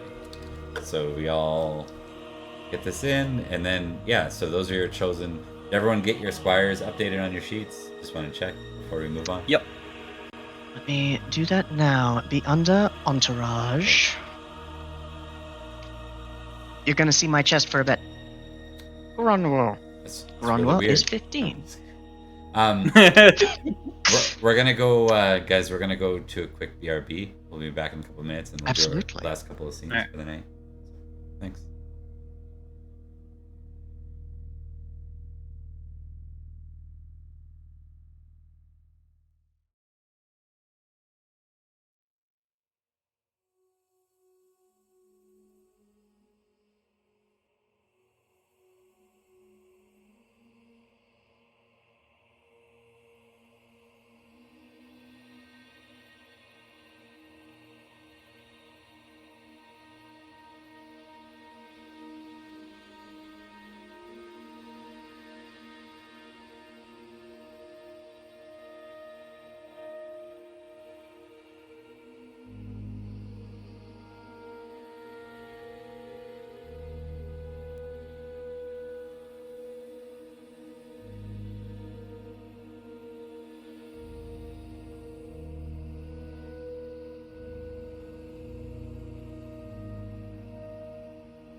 Indeed. All right, we are back.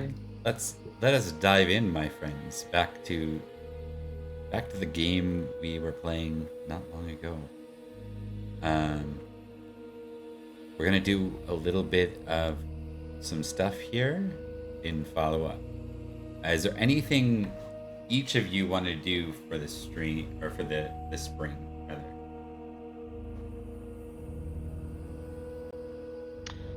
The spring. Let's see. Ultimately, I think Edrich would like to keep his ears open for any rumors of, let's say, invading armies, be they fellow Cymric knights or Saxons. Basically, he's listening for like rumors and stirrings of the Saxons making good of their promise that Lady Ellen would regret it. Okay, sure. I can give you that. Give me, for rumors, it's always intrigue. Absolutely. Let's go nuts. Success.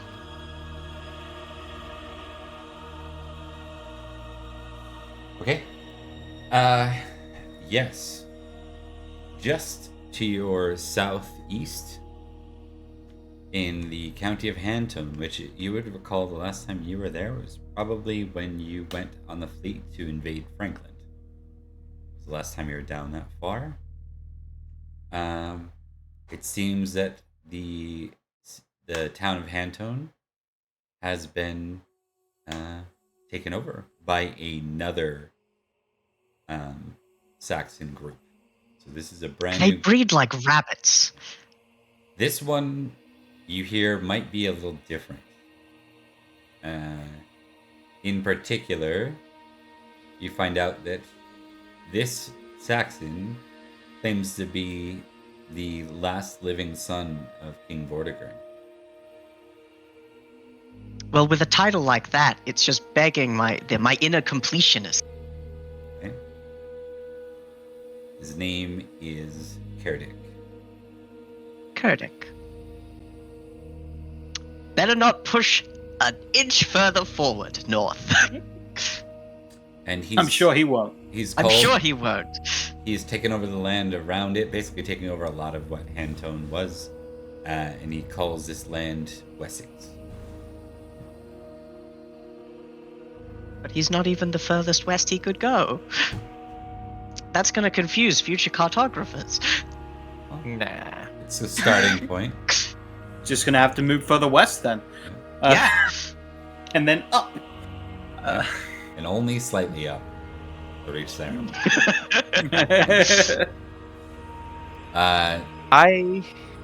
That's interesting. Yeah. What about Florence? What is Florence going to return back to the axe at that point? Yes, Florence spends most of his attention in the spring within Axe and dealing with the fluctuations within Cornwall. Mostly focusing on sending out diplomatic missives to the numbers of powers among Cornwall in the hopes of getting on the same page when it comes to the potential Irish invasion and invasion from Saxons from seemingly the east now. Okay. What is your focus though? That's a lot. That's right. Yeah. What are you emphasizing? Focusing? The focus is on the Kingdom of Cornwall.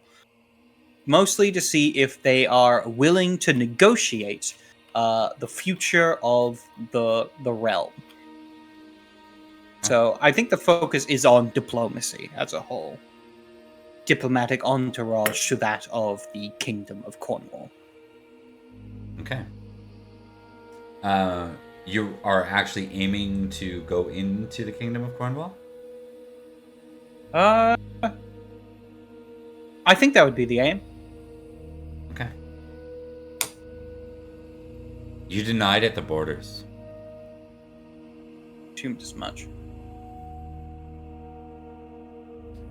But in the process, you run into an old face that you haven't seen since the Battle of Tintagel. Interesting. You find yourself very close to Sir Cador's lands, the one who hosted the feast where, just before Uther and Gorlo made temporary peace, you were at a feast with the Duke. Small one. Small dinner rather than a feast, honestly. He was the host of it. It was him, the Sword Crew, and Brassius. Yeah. And Blade of Isle. In which case, I think Florence thinks he's found his new ally. He's going to make friends with Sir Cador. We can play that part out a little bit, if you'd like. Sure, that works.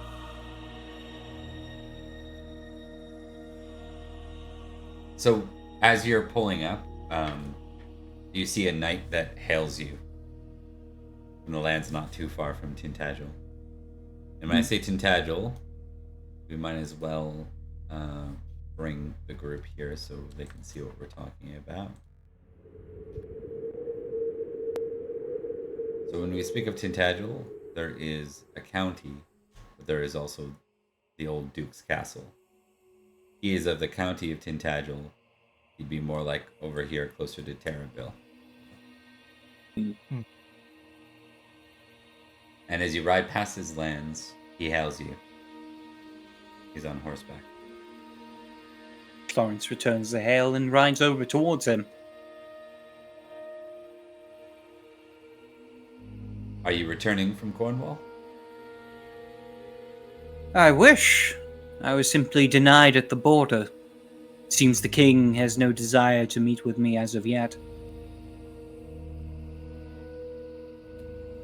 I would agree, and I would think that this is ominous for those who call Cornwall home. But I must ask, Sir Florence, is Cornwall your home, or is Salisbury? I am the Lord Baron of Axe. That is a duty given to me by the previous king. One I intend to uphold. As well, I've seen the good Gorlo has done to these lands. And though I may hold fault for his downfall, I plan to repay the faith he placed in me by helping to support his people. And I guess by that they have become my people. So yes, Cornwall is now my home. It's almost like the wording, he doesn't nod until you specifically say it at the end. Yeah. Very well then. I would expect war is coming. Idris and Gorlo, do you know much of their history?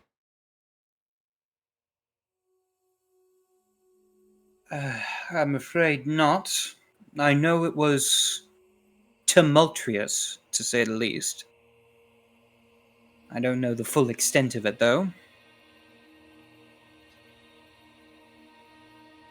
These are lands that were contested before Aurelius made his decisions. He offered lands to his best friend. A rightful decision. Gorlo earned it and deserved it. But this was seen as a slight to Idris, who saw himself as the heir to all of Cornwall. You see, these lands aren't divided in a way in which anyone involved was satisfied. They were simply a peace pact made between the two.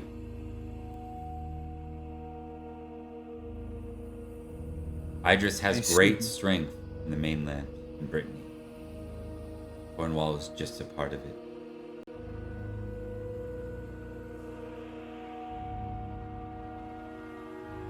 I see. I'm guessing he's not exactly known for negotiation, diplomacy perhaps? He was once, when Uther lived, or Aurelius before him. I would think he has very little need now. That's unfortunate. But not unexpected. Oh well.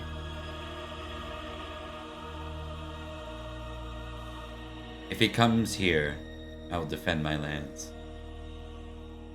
But if they are taken from me, well, it'd best be my death.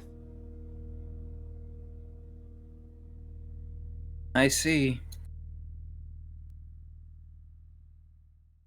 Seems like the King of Cornwall may be content to pick us off one by one, but I'm not content to lie down and die.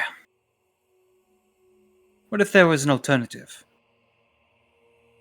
Such as? An alliance between those in the former Duchy of Cornwall. What's left of it? True. But I also have alliances in Salisbury.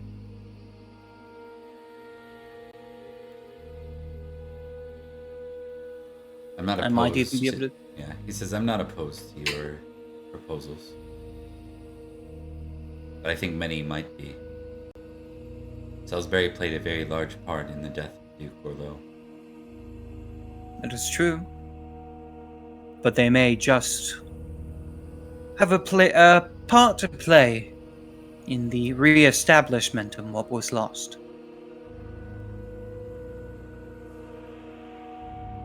If I might share with you something that, and then he looks around to the others, and he'd wave off his own contingency of men, should probably be spoken between just us. His men are back probably like 20 feet or so, yeah.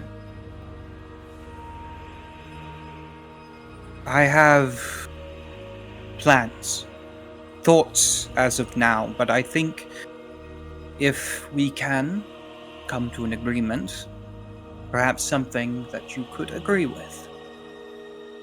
I wish to see the Duchy of Cornwall returned to those that it truly belongs to. Originally, my thoughts were simply to deal with Cornwall and perhaps even bend the knee, if need be.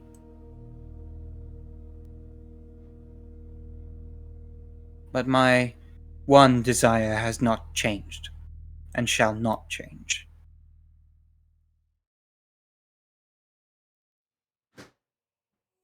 Your sister speaks very highly of you.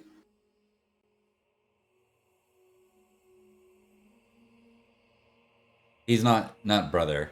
He's not a sister. Oh, isn't he? No. Oh. He's kin, though. What's his relative? Yeah, he's a cousin.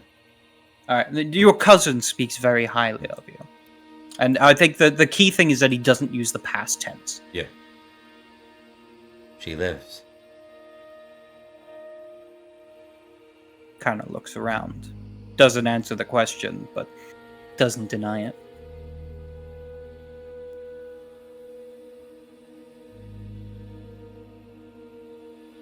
Do you know where?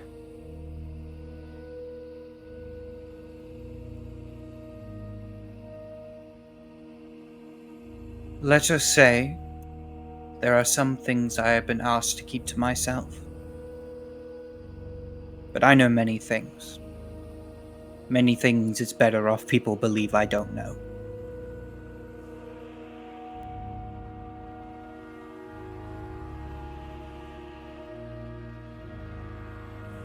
You should know that scouts have seen Irish. It says they are massing in the west. They've made alliances again with Estragals.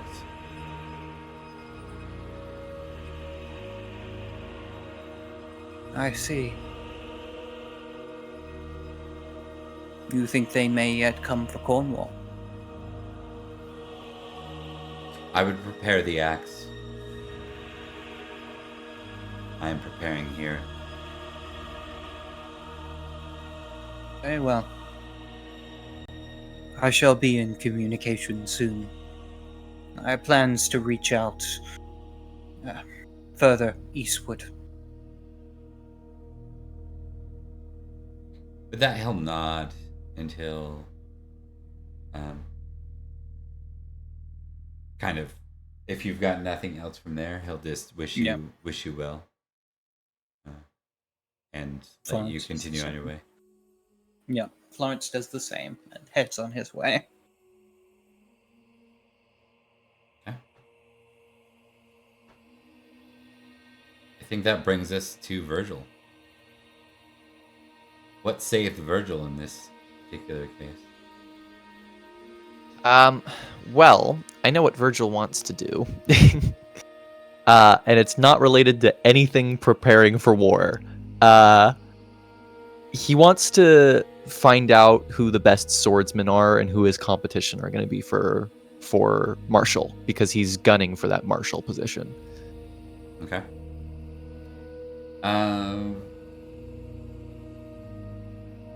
Darren had something fun that will help me with that. Give me a second. He had a list. Jared yeah? had a very similar list. I almost was going to have Virgil ask Jaren for the list, but I don't think Virgil knows Jaren very well, and also He's on the other side of he the doesn't map. know that he has that list for sure. I don't think Perin even knew he had the list. I was He's just also gonna on take the other side of Britain. Yeah, he's not going to give you that. I was just going to see how I modeled that for Jaren real quick. To find it. It might give you a test in something.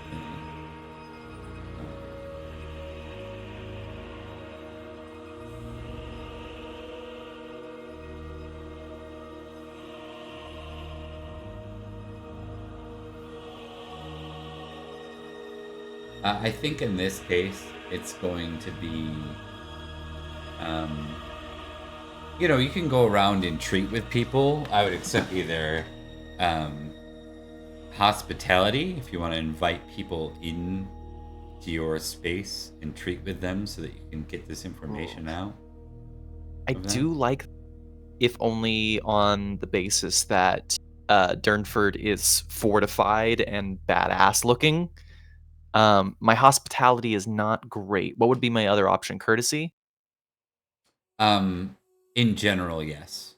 But the hospitality would apply to the fact that you are inviting folks in to your space and then sort of buttering them up enough to...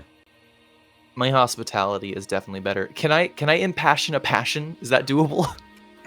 No, but you can test your hospitality and you can still get the courtesy test even if the hospitality fails. So you can you are impassioned. Oh, well, yeah. Okay, so take a tick in hospitality because that's your action right now. Already ticked. Yeah, Thomas, intrigue test there, and already done. Previously from the feast, it was already ticked. Mark, you can take a tick in diplomacy given what you were playing in. It's already ticked. Okay. Sorry, Bob. That's how it goes. Where'd you get the tick in diplomacy? From my one of your buildings. Tutor. Yeah, I've got a scholar that works for me. Yeah. Okay. Teaches me diplomacy. Okay. What a guy. So, Virgil, I definitely died. You're gonna invite in others and kind of treat with them, and your goal is to try and find out who people are afraid of, kind of, or who people think the winning horse is gonna be, right? If I can make it a two-pronged thing, I think he's gonna try to ask as many people as he can to step down and not participate. And then he's going to try to suss out who the people are to beat and relatively what he's going to have to train for, When he asks others to step down, what is his motive? Or like what is his not even motive, what is his argument there?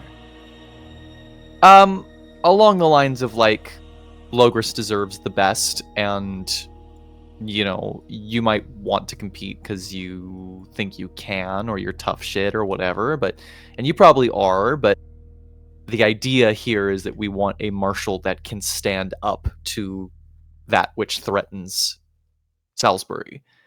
And the contest will prove it, but every fight that you enter in that you aren't confident you can win is a waste of everybody's time. That kind of thing. Okay. So you're doing it two-pronged. You're trying to convince people to back out. if that's an option. That's not that necessary, because Virgil will fight anybody. Like, Yeah. Back out, or else I'll fight you. Look, I want to fight you. The kindest possible thing that I can do right now is tell you that you don't want to fight me. Back out, or I'll win. Oh man, Evan Klemp thing from Evan D20? Kelp, yes. Yeah, Evan Kelp. Now give me. We're gonna make this a trio. You're gonna test me courtesy and intrigue as well. Oh dear. I get a +5 passion for. Yeah. Hey. All right, now the other one.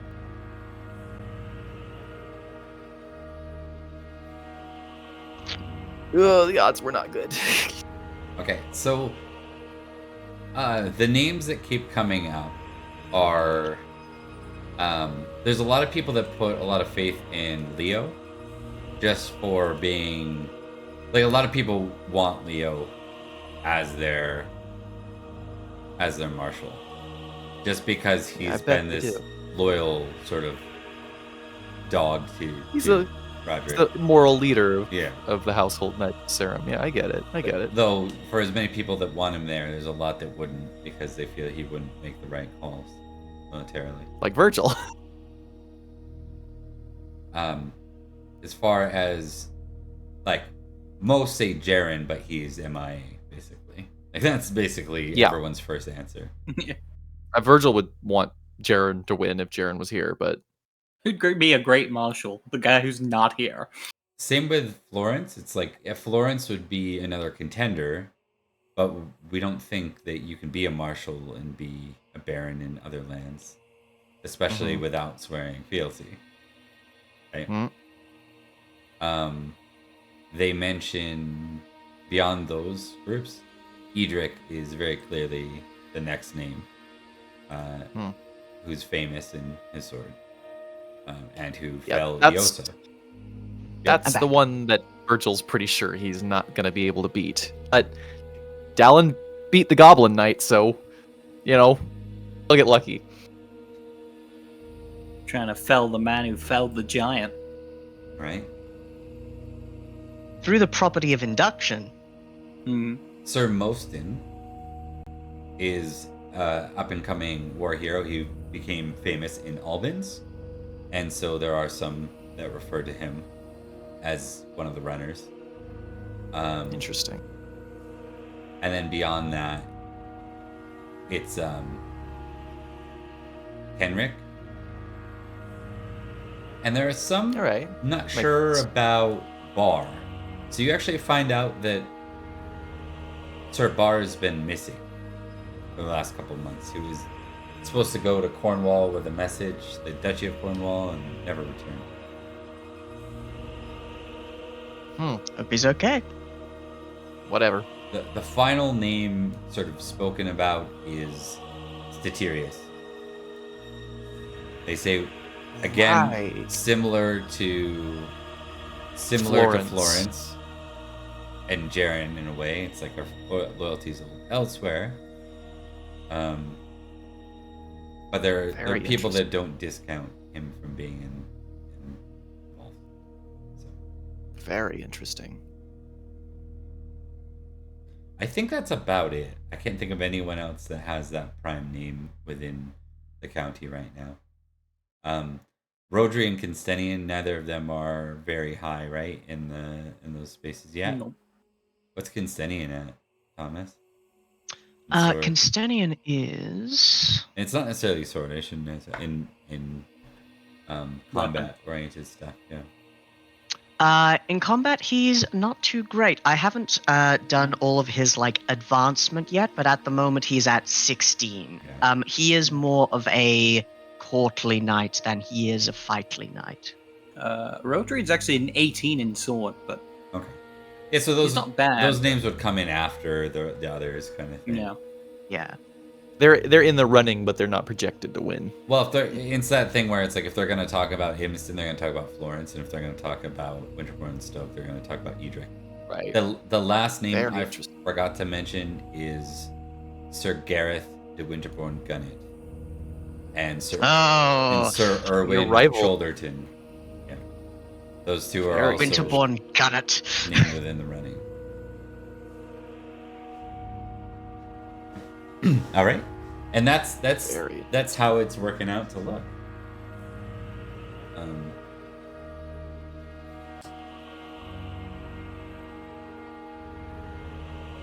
Do you treat with any of, do you treat with Sir Leo directly? Yeah, absolutely. I mean, he's impassioned by hospitality. He's gonna invite all of these people to come and spend some time in the manor. What do you ask specifically of Leo in this case? I know what he's going to ask. He's gonna go. Do you intend to compete in the tourney? Of course. The lady has even suggested that I ought to. Interesting. Are you certain that you're the best choice for Marshal, Sir Leo? Certain? No. But I'd like to be certain that the man that I must call Marshal can beat me.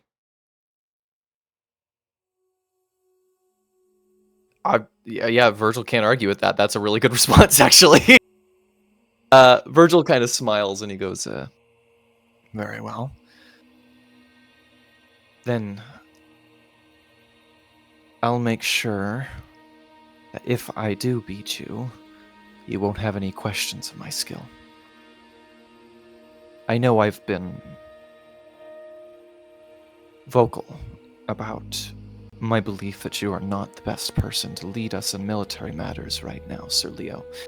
But I hope that doesn't inform the level of respect I have for you as a knight and as a soldier.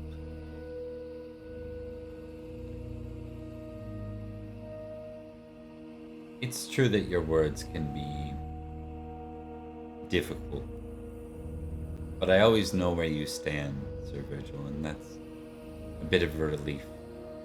Your brother, I struggled with, in truth. We all struggled with Perin. He had ideals, but he played the game around them. He got what he deserved. He looks surprised. Doesn't sound surprised, but he looks surprised at that. I think Virgil will kind of notice and he go, you surprised by the lack of care I seem to have for my brother. He's your kin, after all. Aye. And my grief manifests mostly as disdain. He wouldn't have been at that feast if he hadn't been the kind of person that he chose to be. I see. And I think with that, Leo won't add too much more. I think he's figured out a little bit about Virgil that he needed to know. And by the end, I think he says, for what it's worth,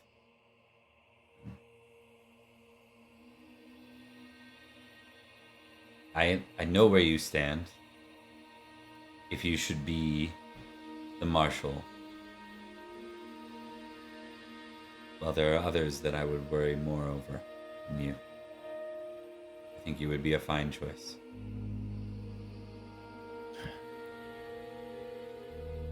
So long as you listen to reason, I'd be very proud to serve under you, Sir Leo. Though if it's all the same to you, I do hope it's the other way around.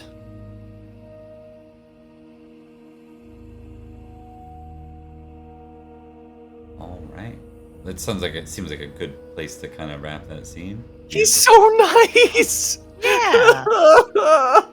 I love how I you know went I've in like, called you a fuck this coward. dude! Yeah. Actually, I I kinda called like you him. a coward a couple of times, but it comes from a place of respect. And he's like, no, I get that. No, I How don't. can I ever hate Sir Leo the Why are Chin you... Yeah. Why are you so reasonable? Why... Serum? I can't. I can. Easily. It's a squint and look at them and think they're a Saxon, and they're good. All right. Think he's a Saxon, end up in bed. Ooh. Miscalculated this one. Yes.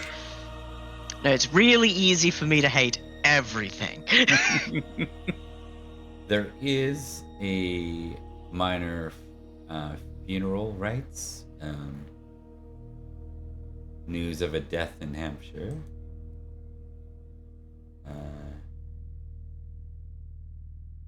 Oh, Sir Leo died. No. Whoops.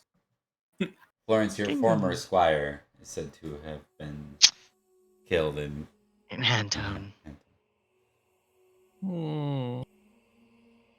More people Florence knows keep dying. Yeah. It's not a good time.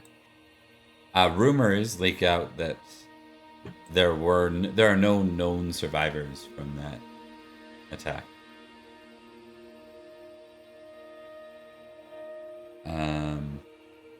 So we've done the rounds. I'd like to continue with another scene here. Absolutely.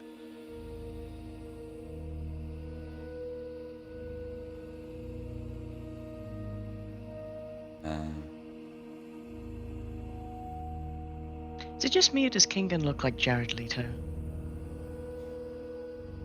A little. Oh, I'm glad he's dead. Oof. That's fair. All right, so would Virgil have brought in Edrich for that conversation?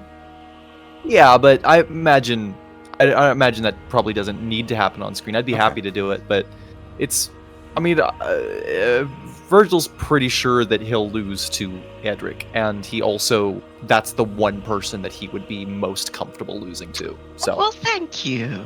Mhm. Well, we all know the unofficial motto of Edrich. In victory, malice; in defeat, revenge. That's fair. Pretty much. So the next scene, I think there would be messengers that rode out to each of your respective places to request your presence back in Sarum. This is sometime in the spring. Or sorry, sometimes in the summer, early summer. That's what I meant to say. So Florence is away. Would Rhodri attend in his behalf? He would. Are Edrich and Virgil bothering to attend? Edrich will attend. He will just set his children to rest, inform his wife that he's heading out, and then go forth and answer the summons. What about Virgil? Is Virgil going to attend the Sarum call?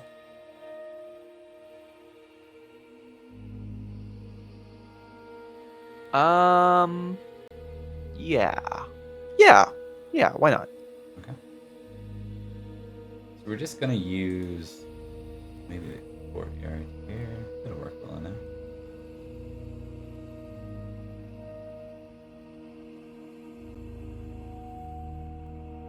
Give me a sec here and I'll get all switched on. Okay, as you come in, you notice the air is a little differently. You're asked to meet in the castle courtyard for this discussion. The lady Ellen's the one who called you. It's Sir Kibno that's actually leading the three of you in. So maybe we'll have the three you want to role play at all. And Mark, you're here as Rhodri right now. Yep.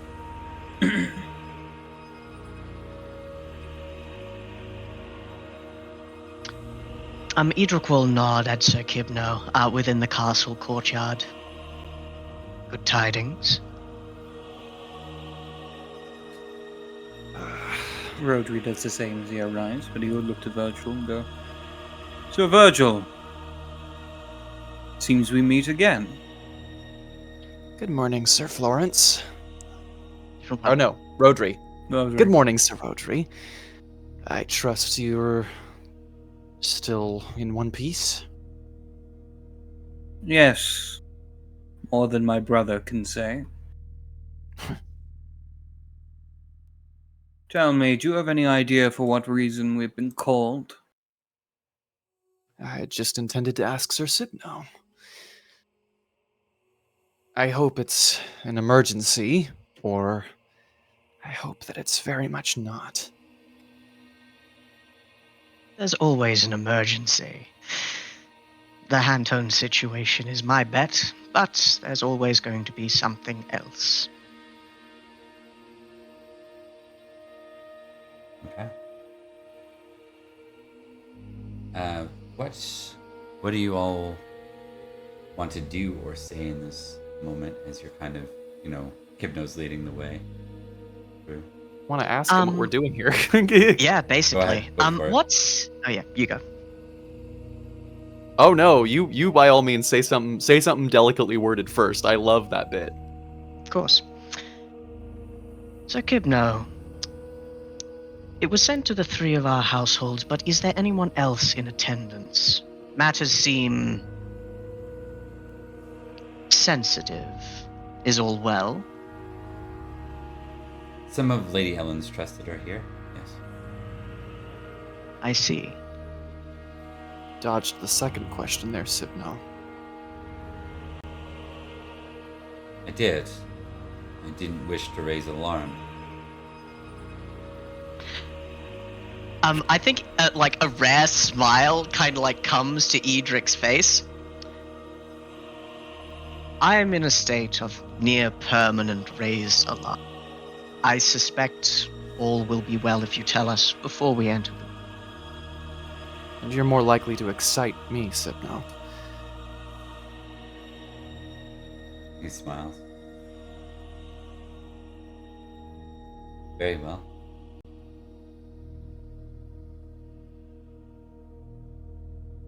The Saxons have landed in Hantone.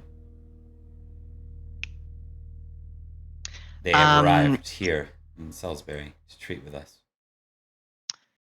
That is unexpected. Curious. I wonder what it is they expect to find from us here. I certainly hope it is not mercy, but I shall keep an open mind, he says, kind of airily as he adjusts the sword on his belt. I do kind of wish my brother was here, though. He's far more interested in matters of conversation. Oh, stick with me, Rhodri. I'll do the talking for you.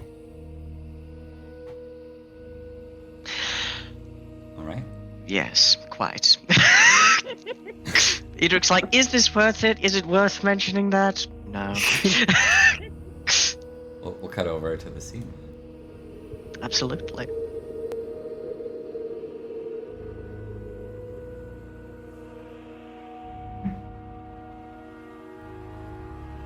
You see a man standing probably in his mid-20s, somewhere in there.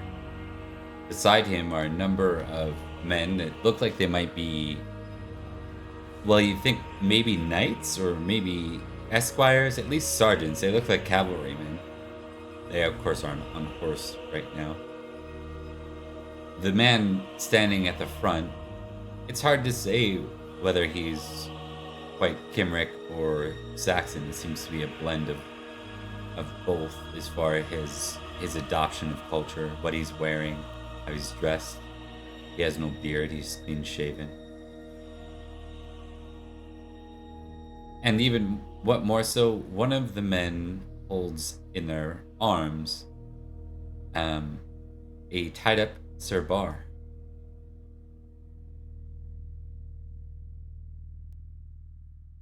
That's the wrong direction, is it not? It is. Interesting.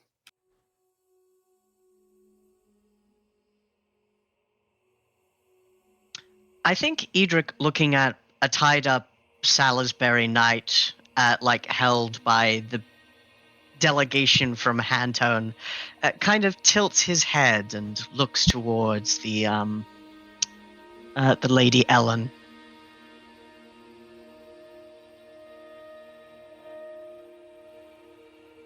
And Lady Ellen looks to you all and thanks you for coming. She says, like in a small group at a lower whisper with you all. The Saxons, the new arrivals, they are close neighbors. We need to be careful with this one. What is the end goal of this conversation?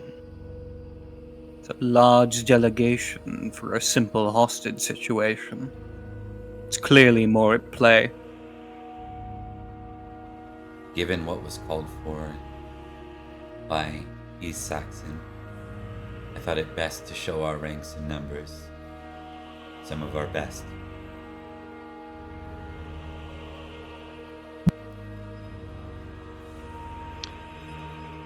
If it is force you want to show, then that can be done. If it is an open hand, you should let it be known before we begin. What do we want out of this conversation with the butchers of Hantone? We will hear them for whatever they have to offer or say. But I do not intend to pay tribute to new arrivals who have not yet staked claim here. Not when we've already denied East Saxon such. Fair. Let us speak, let us hear them out, let us reconvene, and figure out what we'll do from there.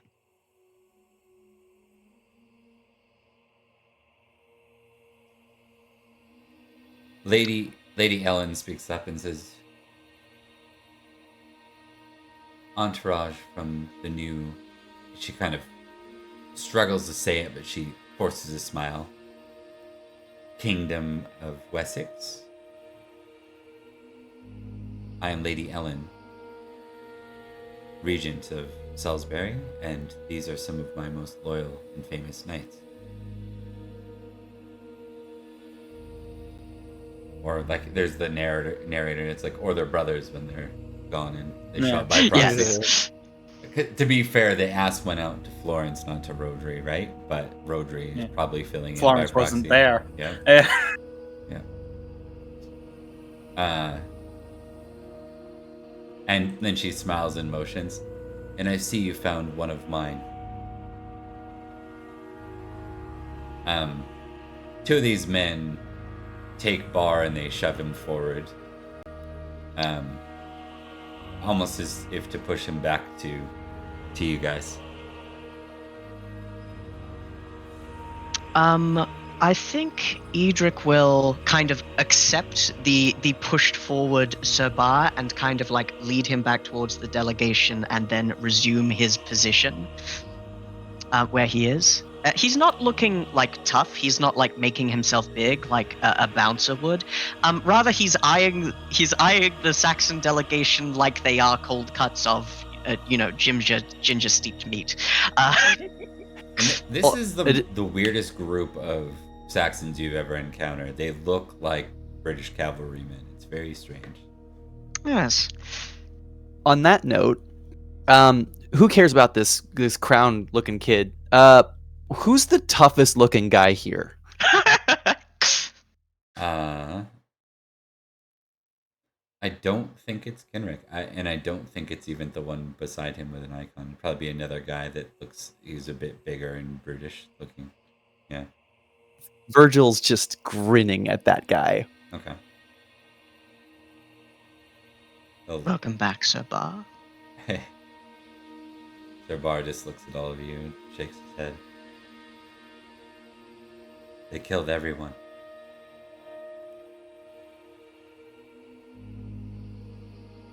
In Hanton?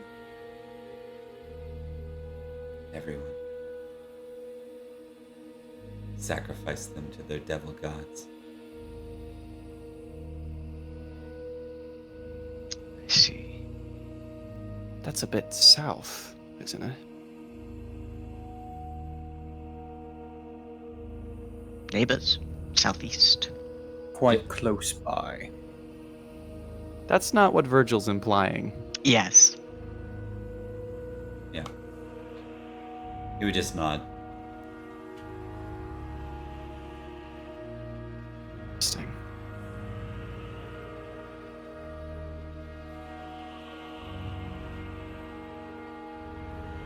With that, Bar, we'll go over to, like, Leo. Leo will kind of break, right? And then he'll kind of stand back for the rest of this. The one who seems to be standing at the forefront of everyone steps forward. Oh, damn it. I thought I had the icons right. It doesn't matter. He steps forward. And he says...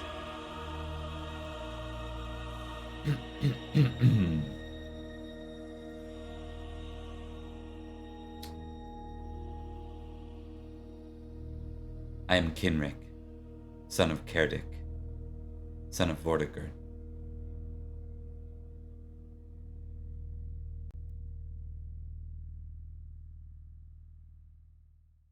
Grandson. I'm doing the math in my head to make sure I get the names right. Inga? Son of Rowena, grandson of Hengist.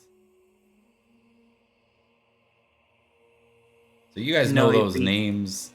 Those names are names in history. Vortigern Rex served, or Tyrannus, a Tyrannus king who ruled this land till Aurelius liberated it, would be the propaganda you're provided on your side of the fence. On top of that, Hengist is the one responsible for the Night of Long Knives. They killed many people your family knew and loved, and gave a lot of reason to hate Saxon. He would be Also, he'd be the great grandson of Hengist. Rowena was Hengist's daughter. Hengist's daughter. Oh, yeah, great grandson. You're right.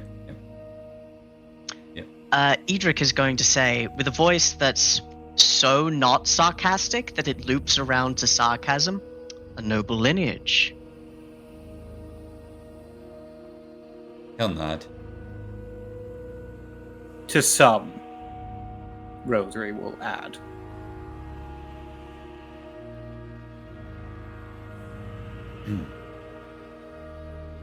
The other men stand to the side. He says, "These who ride with me are the Guesi. They returned to these lands for the first time since leaving when I was but a boy." Have we heard of the Guesi before? Are they like a culture or a... Yeah, I will accept either a folklore or a battle roll, please. I know which I'm picking. Do a battle roll. Do a battle roll. Big time fumble. Success. No, you assume it's one of those North tribes kind of thing. You don't Yeah, know. it's a tribe. Yeah. That's a critical damn. battle. Very nice. Okay. Get your 10 glory. So I think for Rhodri, the answer is you know that the Guesi were an intermarriage of by Vortigern's doing of Saxons and Cymric from Cambria, from Wales, right? I think in the case of Virgil, it goes a step further. You know that your cousin Dallin led an assault that ended up being the death of the son of Vortigern called Passion. And Should have been this guy's uncle, right? Passion would actually be his half brother. No, this guy's Interesting. uncle. Oh, Kedric's half.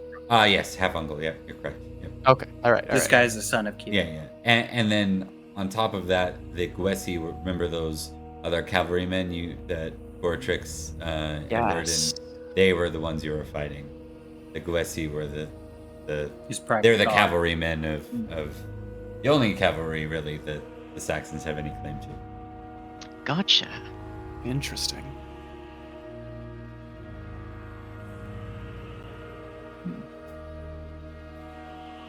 My father would like to meet with you, Lady Ellen, and your finest knights. But he would like to do so in his new kingdom. He's asked that I come here and hand myself over in ransom as your prisoner until such a time as you return. Oh, Quite that's a very interesting. quite a bold offering. Bold, yes.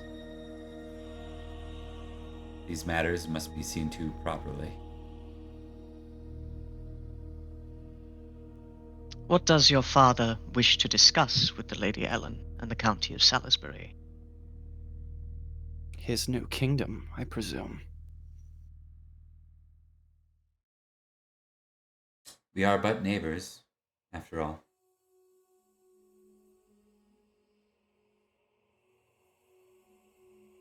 But I do not wish to speak on my father's behalf. That is indeed why he has asked for this exchange.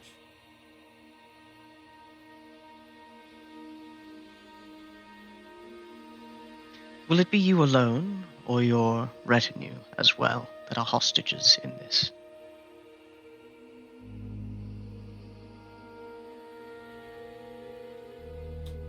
He looks to them. He says, I must have one as a guide. Totten, if you could, please escort them. The rest of us are willing to stay here, if that is your price. Lady Ellen, I volunteer responsibility over these prisoners.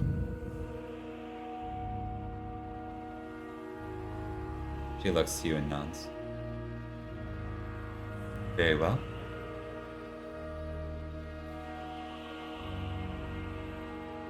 I'm looking forward to getting to know the two of you. Well, one of them isn't. One of them's our guide into Hantone. So you've got like 8 or something. Regardless, Oh. yeah, he's the only one going back. Apparently, everyone else is. I'm looking forward to Gotcha. meeting you 8. I'm looking Really going to be I'm a looking good fun, forward to fun meeting time. you all.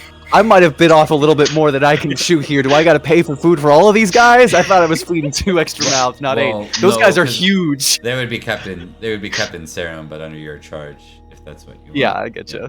I get you. Lady Ellen looks to everyone and she'll say, your king offers his own blood, and I know not a father that would willingly hand over their son to an enemy.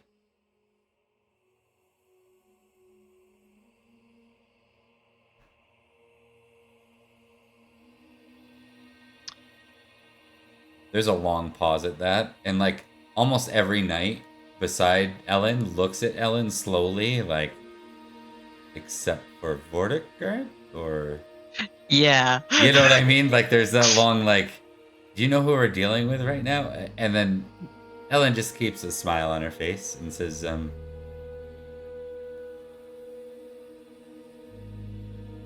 I think your king, Herdic, was it? He presents an opportunity that I cannot deny. Though, I must say, my son will not be coming.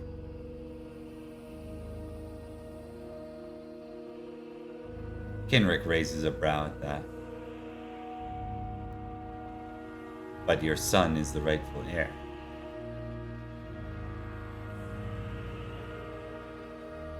She says, He is also young, and, until he reaches the rightful age, the regent can see to matters of state.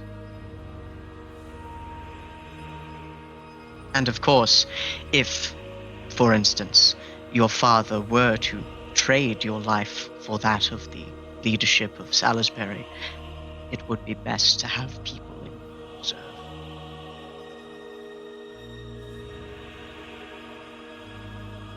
very well then.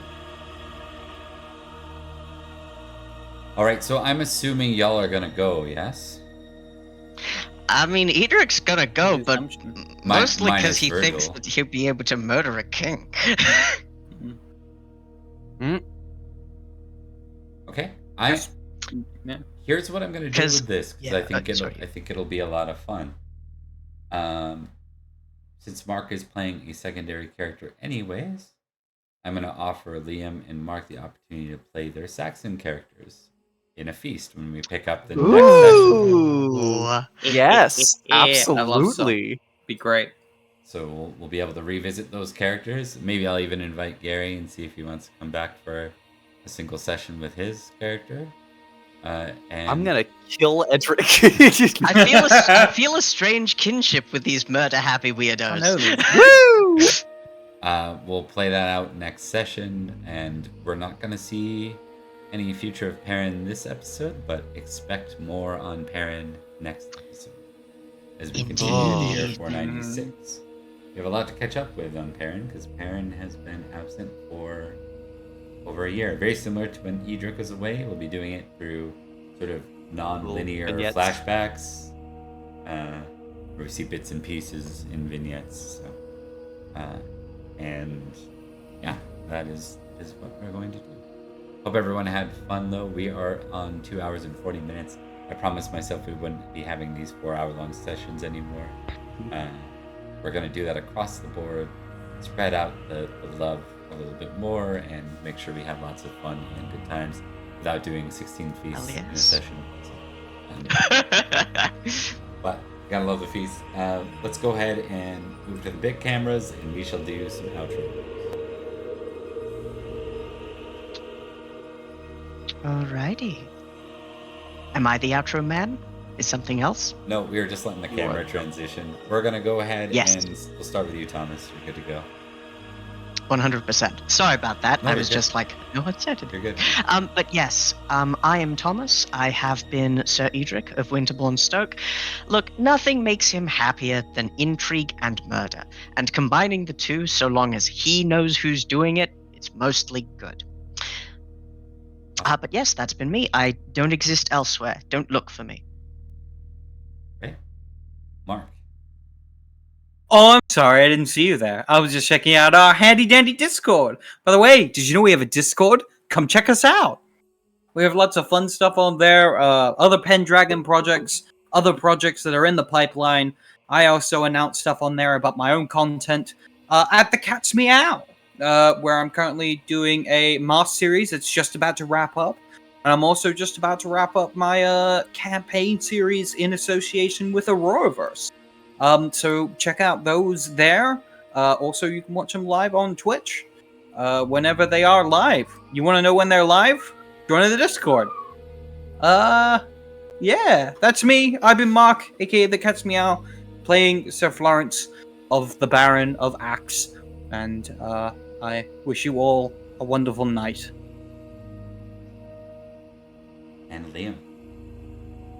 Hi everybody, I'm Liam. I've been Sir Virgil of Durnford. I don't have too much to talk about. I have a show that I run with Mark and a couple of the Pendragon folks are in that and involved in some capacity.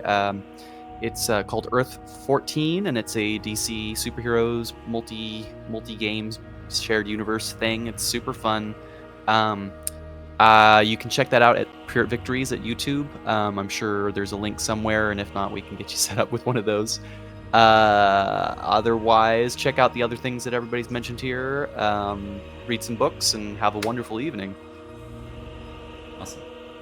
Thanks, guys. This was a blast again to continue to tell the Anarchy tale and see where things go. You're going to have choices, and there are mechanics in the book that allow for certain things in Anarchy that you guys probably aren't aware of, which will be super fun. So it's not Uther was a little bit more of a linear ride than what Anarchy is going to be. We're going to see where this one goes. Even then, I think we allowed it to go off the rails in Uther time, and it was a lot of fun. So just going to advertise the, 4 linked things that we do in Pendragon. We have Open Pendragon, which is a drop-in table. Liam and I are just connecting about what that's going to look like in 496. So in the next couple of weeks, we're going to have probably 2 episodes of that. Yes. We have this game on Sundays. On Tuesdays, we have Summerland Enchantment, which takes place in the county just neighboring Salisbury on the other side, with all sorts of fairy shit and the ladies of the lake. The end. And then we've just launched part of a session 0 on Friday. We realized what creating characters in the Book of Sire looks like, as it took our entire 2 hours to get through 3/4 of the history and didn't get to a single character creation thing. So we're doing character creation off screen and then going to kind of give a brief update on who our characters are this Friday when we launch the game. It's going to be a good time. We have mostly Cambrian folk, 1 Irishman, 1 Roman from the Saxon shore originally. All of them fucked off to Brittany during the time of Vortigern Rex and came back with Aurelius and fought their way to where they are. They're going to be starting as household knights under the King Nentelia, which totally won't play into Anarchy at all, I swear. But if you like these shows, tune into bits and pieces.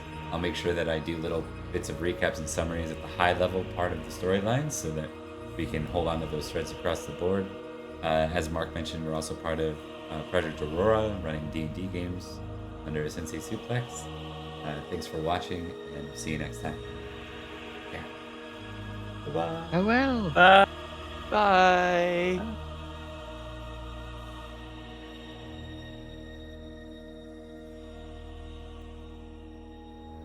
In late winter's grasp, Saxons stormed south through Logres, catching off-guard garrisons, and the city of St. Albans near London they did conquer.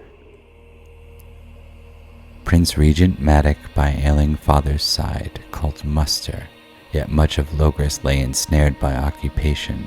The marshlands did bear great raids, Cambrian mountain men's onslaught, losses heavy.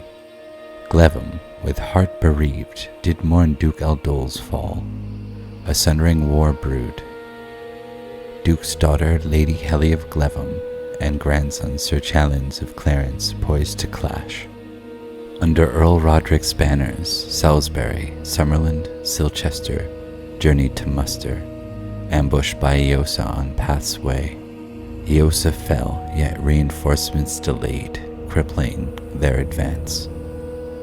St. Albans, a prize won on a fateful day, the feeble King Uther, Excalibur grasped, rode forth to join his son's battle. Octa's forces faltered, yet a venomous feast poisoned victory's cup. Prince Madoc, felled by Syagrius, echoes of Franklin's past. Lone Duke Ulfius endured, his heir Ufo shouldered the legacy.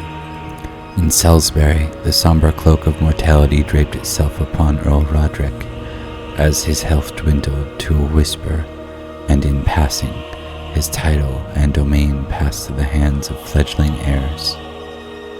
Yet in the hinterlands of Britain, a change whispered through the woods and fields. The verdant embrace of nature crept forth, reclaiming roads once traversed by foot and hoof, as paths blurred into trails. The realm of Tribuit, a realm oft forgotten, neared oblivion within the embrace of the titanic woodland, the great forest sauvage. And it is told that many a wondrous sight doth greet those who tread through Summerland's domain. Merlin's presence whispered through London's air, a sword encased in stone, spoke of a destined king, a riddle inscribed upon its ancient surface. Cornwall's King Idris stirred, rising an army as Tintagel's fate trembled once more. Shadowy lands of Tintagel, Ascalon, and Gigant held within his gaze. King Uther rests twixt kin, Aurelius and Madoc in the giant's dance.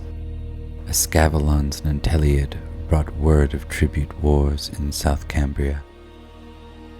Merchant's tale spoke of Cerdic's yearning.